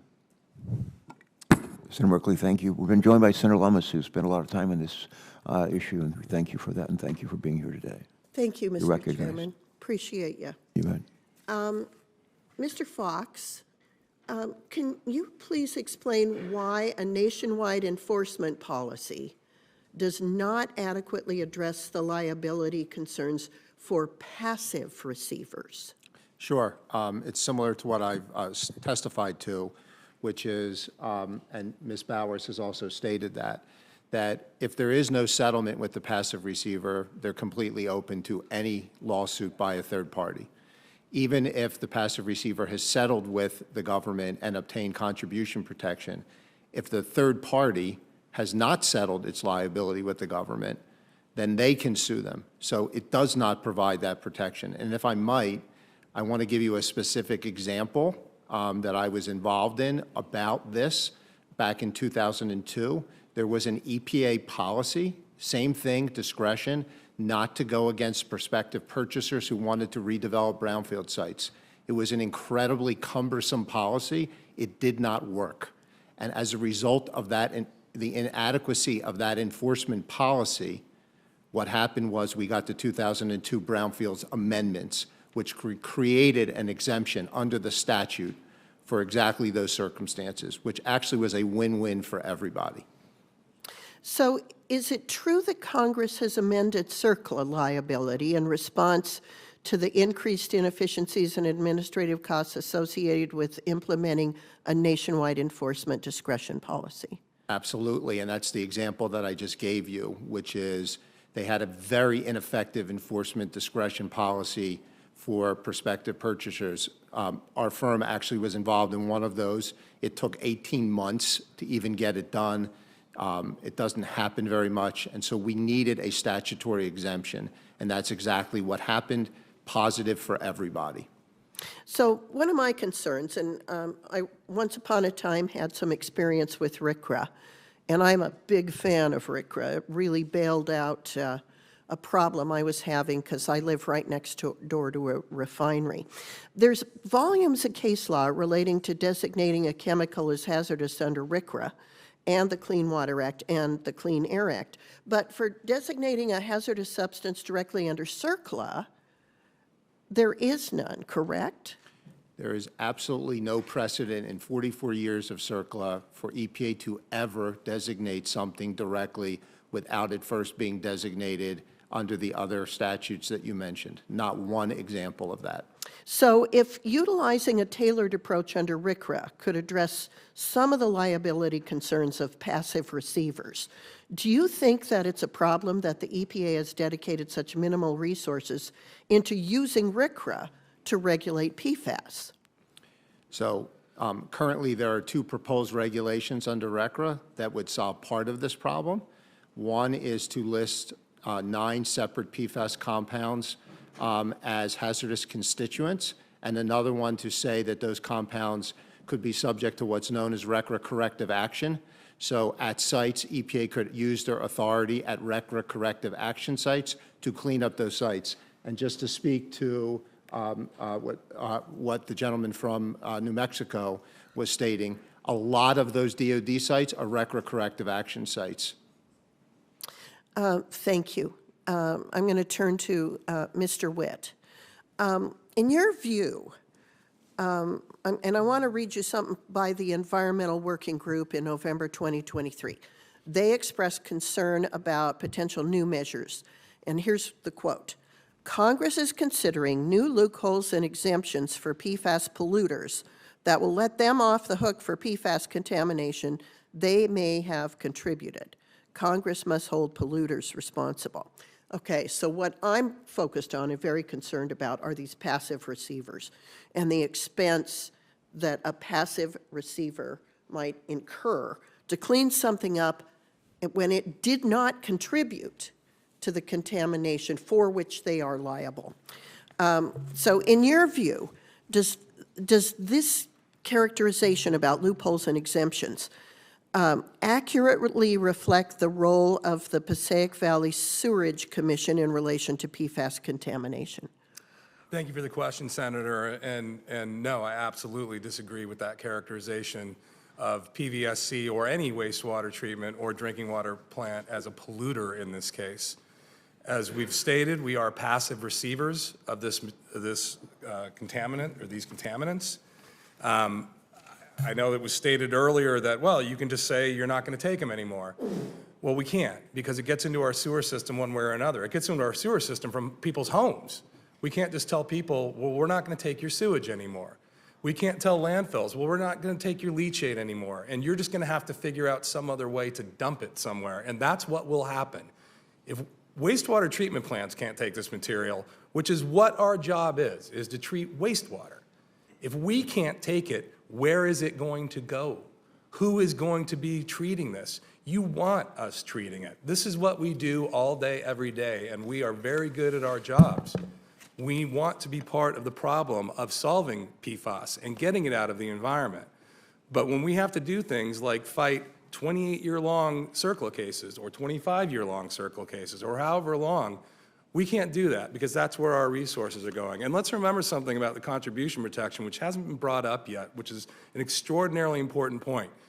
You can't get a settlement with EPA under CERCLA unless they designate you as a PRP, as a potentially responsible party. So contribution protection doesn't just exist out there in the ether. You have to be brought into the case. And under CERCLA, liability is joint and several. That means once you're in as a PRP, you could be responsible for the entire cleanup cost. That means the public could be responsible for the entire cleanup cost. That's what we have going on in the diamond alkali site right now. There's a proposed consent decree for 85 private parties in that case, pending before federal court in New Jersey right now. And yet, there are public entities who are still in it. If those parties get out, we're still there. We're still potentially on the hook. So let's not forget when we talk about enforcement discretion and what happens with that and the protections you might get, they're really quite ephemeral. The way that we get protection under this is to get this exemption. It's not a loophole. Gentlemen and lady, thank you so much for being witnesses today. Mr. Chairman, I yield back. Thank you so much for those questions. Senator Capito needs to leave, but she's going to ask maybe another question or two, and then Senator Whitehouse has joined us. Thank you. Yeah, I really just had a comment, and thanks. I don't know if Senator Whitehouse gave me a few minutes, but thank you, Senator Whitehouse, for that. Yes, he did. Thank you, Senator Carper. I've been listening to this. I want everybody to know who's here testifying and our members to know that this is a public forum to get into sort of the nitty-gritty of what we've been trying to work on in private by getting stakeholders from every single aspect of this issue.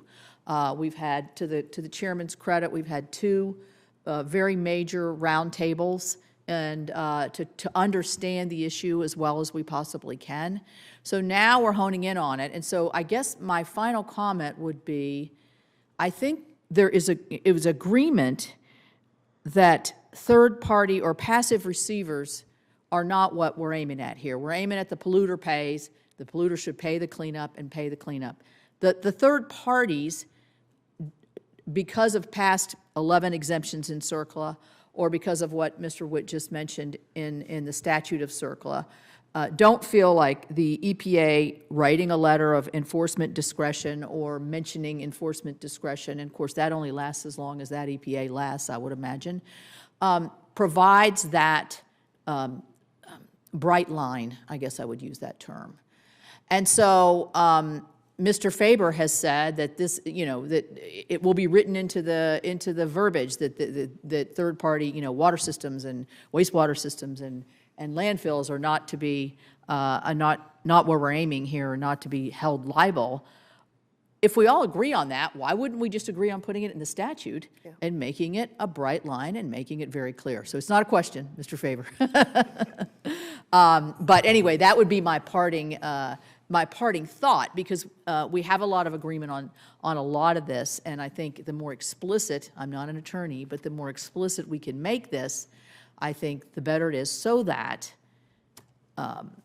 Amara and others that have been affected by this will have the peace of mind that the greatest protections are being offered to her and her family for the clean water that they drink. So thank you, Mr. Thank you for those closing thoughts. Senator White, we have, as you heard earlier, we have members here have different backgrounds, some in business, some in government, some in the military. One of the best legal minds in the U.S. Senate. It's not me, but it's the man that I'm going to yield to right now. Sheldon, thanks for joining us.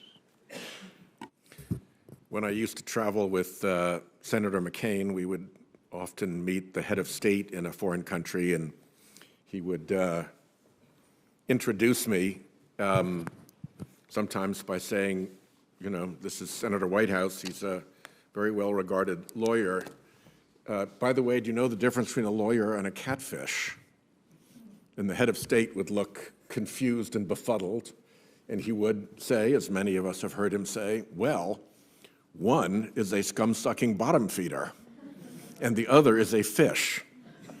Always got the conversation with the foreign head of state off to a really nice start that way. Ms. Bowers, are there steps that passive receivers can take to preemptively protect themselves or reduce their exposure to third-party litigation under CERCLA? Thank you, Senator, for the question. One of the potential exemptions that we've talked about a little bit today and that I've mentioned in my written testimony is the federally permitted release exemption. And this just provides that if a release is in accordance with one of a number of federally issued permits under several federal environmental laws, then there is no liability under CERCLA to be associated with that release. The specific types of permits are enumerated in the definition. Several Clean Water Act permits could potentially be applicable, could be a basis for that exemption. It's a very site-specific inquiry. It depends on the terms of the permit. And there are some open questions right now about the extent to which that exemption would apply where a permit does not either specify discharge limits for PFAS or otherwise specify best management practices. Yeah. There's some suggestion that, that the exemption may still apply. It's somewhat untested in the courts.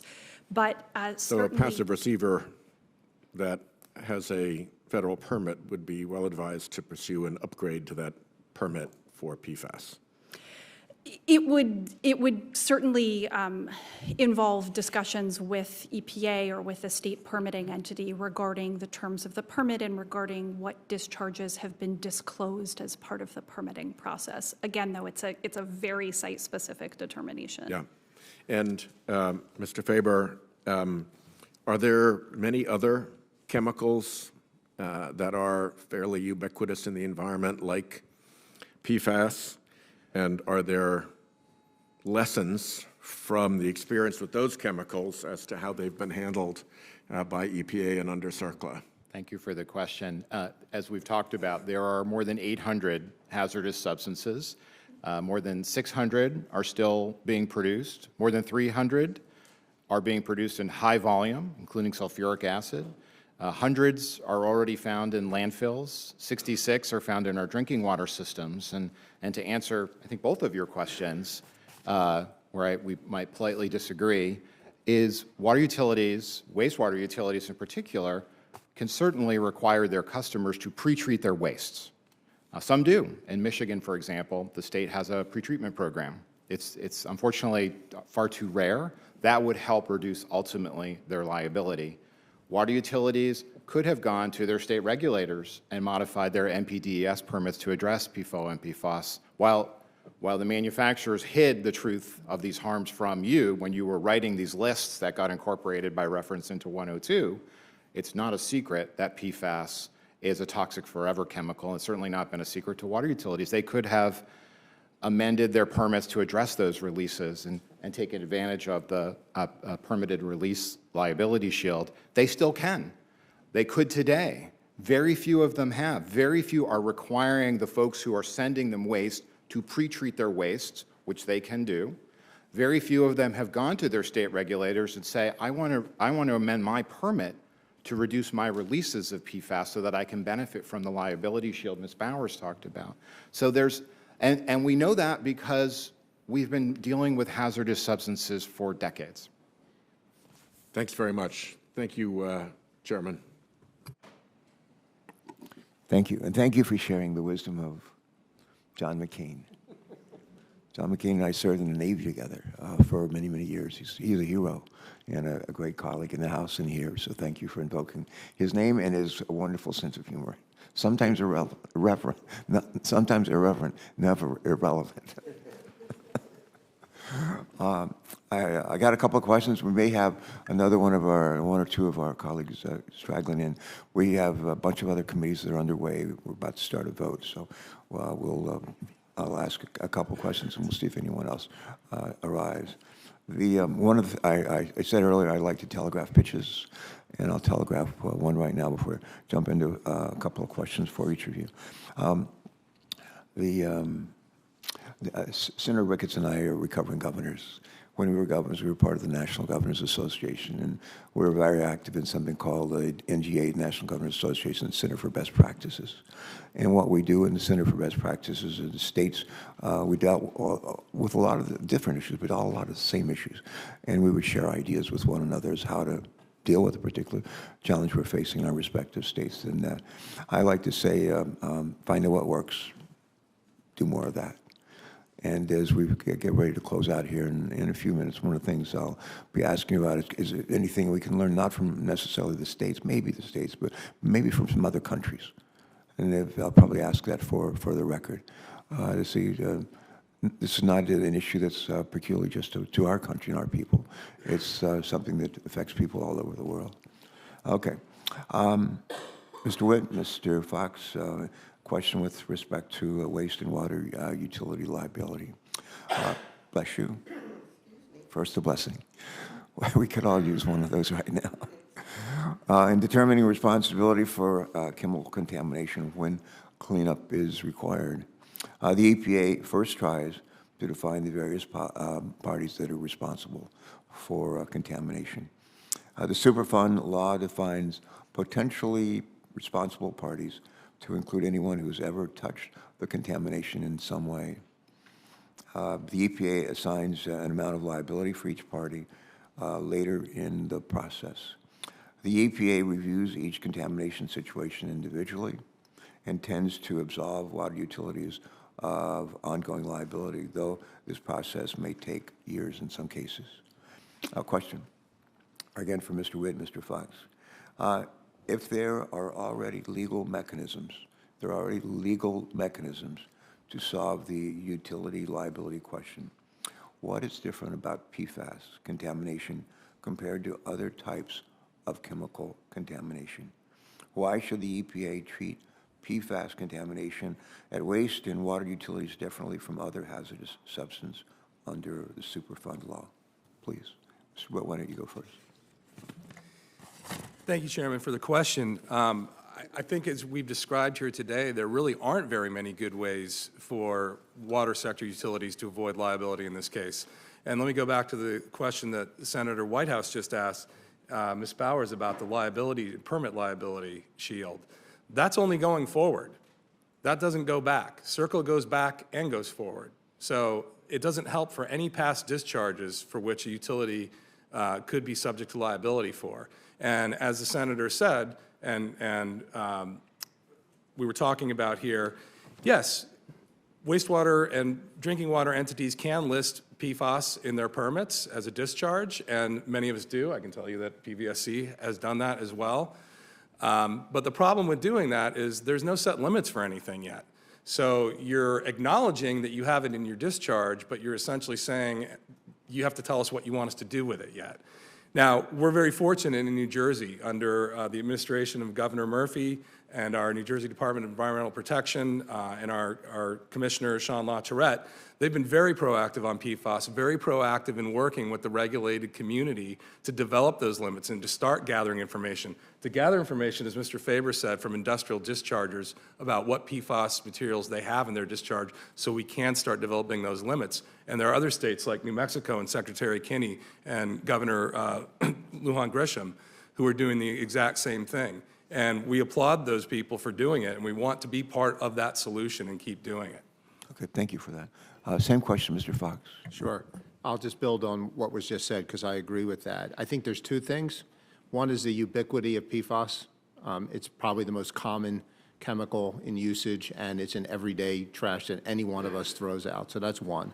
The second issue is really what was just said, and that is there are no standards for which you can comply with, for example, to meet the federally permitted release exemption that currently exists. You can't comply with that. And think of the consequences. Think of the real-world consequences of that, which is that you would impose strict joint and several and retroactive liability on people who had no standard they had an opportunity to meet in order to get the defense. and that is inequitable. All right, good. Thank you for that. Senator Lummis, would you like to ask another question? I will follow up, especially if it gives someone who wants to make it here from another hearing. From another planet? From another planet, time to get here. Thank you. For Ms. Bowers, CERCLA focuses liability on those who dispose of hazardous substances. Okay, so the courts created a useful products exclusion if they're not the parties actively disposing of PFAS-laden products or wastes, right? Thank you, Senator, for the question. So this doctrine that you've mentioned refers to the potential liability of a manufacturer under CERCLA. CERCLA identifies different categories of potentially responsible parties. It does not identify a manufacturer as potentially liable merely because it manufactured a product. So could that be used, this useful products exclusion, be used by a manufacturer of PFAS to potentially escape liability under CERCLA? The way the doctrine works is that if a manufacturer produces a useful product, sells the useful product, distributes it, downstream it is released into the environment by another user or purchaser, unless there's evidence that the manufacturer sold the product as waste specifically with the intent to dispose of the product, the manufacturer would not be held liable for that downstream release. So another question, if no manufacturer of PFAS is liable under CERCLA for PFAS pollution because of that exclusion, who would be responsible? Senator, I just want to clarify that it's not necessarily the case that no manufacturer would be liable. If there was a release that occurred as part of the manufacturing process itself, that manufacturer could be liable under CERCLA as an owner or an operator in that category. So it's not that no manufacturer ever is held liable. It's just that by virtue of manufacturing a product, if it's released downstream by a subsequent purchaser or user, you as a manufacturer would not necessarily be liable under CERCLA unless you sold the product with the intent of it being disposed. Okay. Can you envision it being used as a loophole by manufacturers? It's a little difficult, Senator, to answer the question. I thank you for the question, but I'm just struggling a little bit because it has more to do with the way, with what happens to a product after it's manufactured and the way that it's used. It's not really something that courts have characterized as a loophole so much as just a principle that relates to CERCLA's overall liability framework, which is that manufacturers may be liable under other state or federal laws, but that was not what CERCLA was initially designed for. Okay. Thank you very much, Ms. Bowers. Mr. Witt and Mr. Fox. I would like to give you each 1 minute to say what you'd like to say, leaving this hearing, that no one has asked you.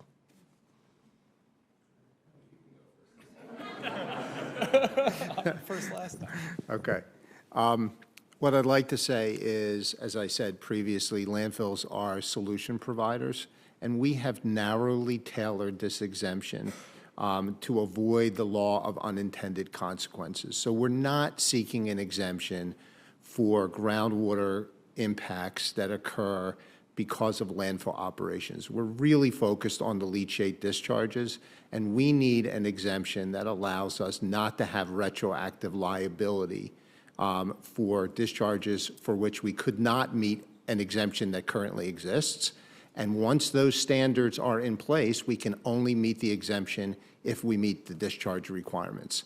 And so I know this committee always likes to talk about compromise. That is a compromise that is a sensible, real-world solution to this problem. And it creates the proper incentives for the landfills to come up with technology to meet those discharge limits. Mr. Witt? Thank you, Senator. And I'd like to repeat what I said at the beginning of this hearing, which is that I'm actually optimistic about from a lot of what I've heard today, both from panel members and from the questions from the committee. I'm going to use an analogy. I'm from out west, so I'm going to use an analogy that works from out that way for folks. It's like if you walk out your door and there's a wild boar standing out there and it's going to charge, I can either close my eyes and hope it goes away, or I can go back inside and close the door and know that I'm going to be safe. And that's really what we're asking for here. If we want to stand out and hope that that boar in the form of EPA doesn't charge us in the form of enforcement discretion, well, that's all well and fine, but that can change, and that boar's going to do what that boar's going to do. Mm-hmm. We want to go back in and close that door so that there isn't the possibility here, so that we can focus our resources, and more importantly, our ratepayers' resources, on putting treatment systems in place so that we can start resolving this PFAS problem and not paying litigation costs on the back end. Thank you. Yeah, thank you both. I come from a state where we have really small water systems for which potential liability would literally bankrupt, seriously, the water users. So I want to make sure that the cleanest water that we can deliver to people's taps is available to them at a price they can afford. Mr. Chairman, thank you so much. Thank you. Thanks again for all the time that you and your staff have invested on trying to get us to the right place on this issue. Thank you.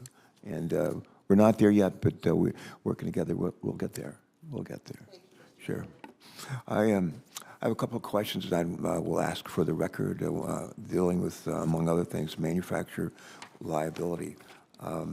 I said earlier that I would ask you if is there anything we might be able to learn from other countries who are dealing with similar kinds of issues around the world that might be transferable to us. And you start, Secretary Kinney, any thoughts you have on that? Mr. Chairman, it's a great question.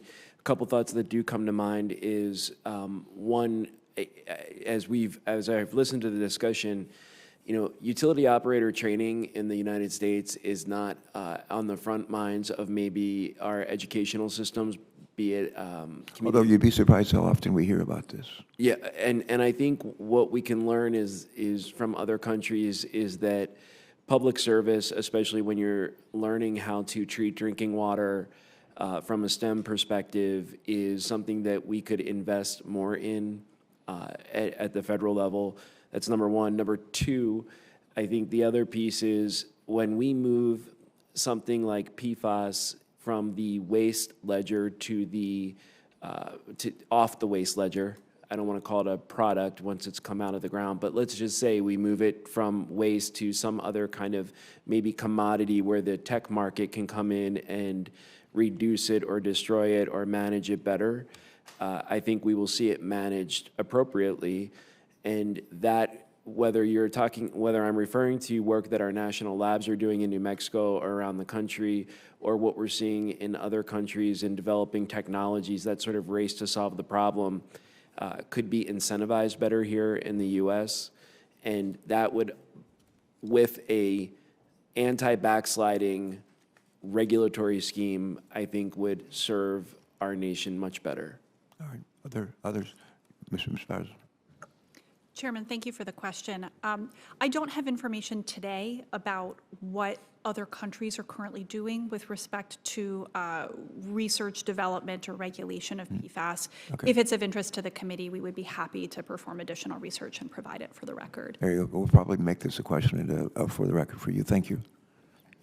Mr. Faber. Yeah, thank you, Senator. Other countries are racing to eliminate needless uses of PFAS. We are falling behind the rest of the world when it comes to eliminating the use of PFAS in carpets and clothing and the things we bring into our homes, and we should really shift the presumption.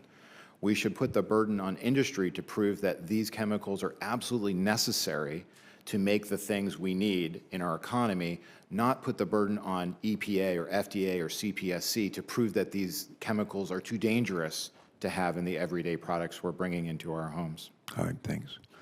Mr. Witt, what can we learn from outside of our borders? Thank you, Chairman. I think one thing that we can learn is when there are technical issues that come up, especially in Europe, and that are cross-border, they tend to focus resources much better than we do a lot of the time. And I think that that's a lesson we definitely need to take on PFAS here.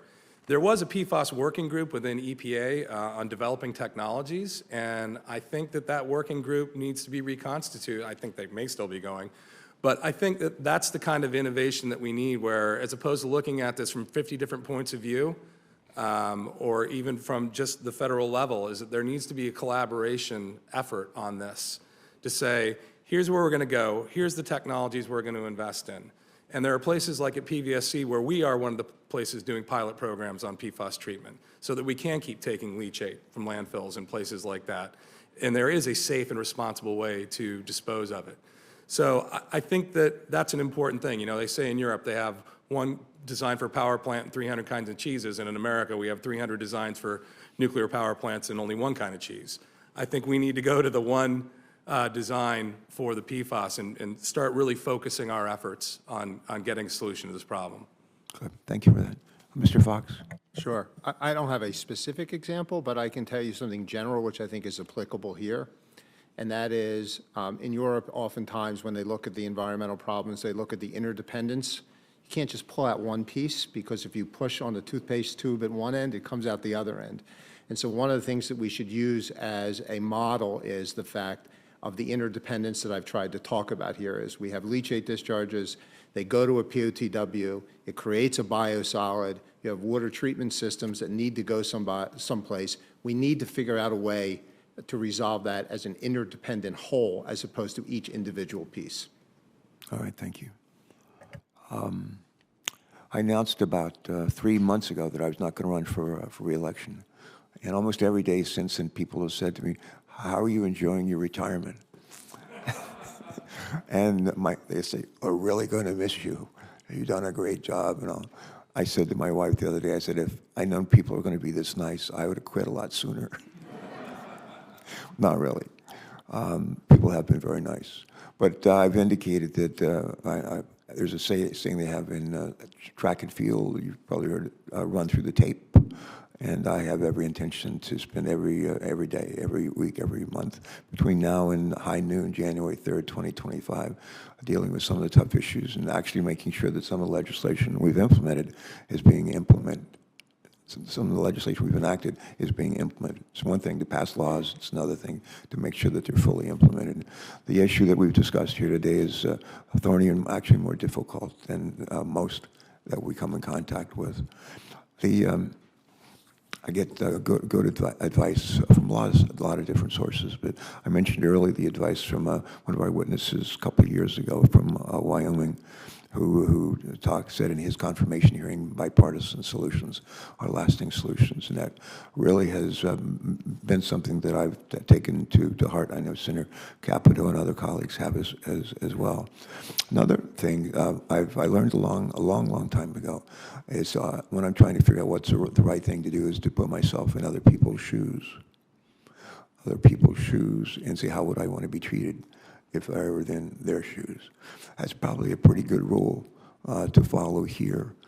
There's something called the Golden Rule that, believe it or not, is in every major religion of the world. I don't care if you're Jewish, I don't care if you're Protestant, Catholic, Buddhist, Hindu, Muslim, they all have the same, and it's almost the same exact words.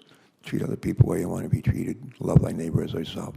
I think if we're able to hit pay dirt and find out what is the right thing to do, because we remember that advice.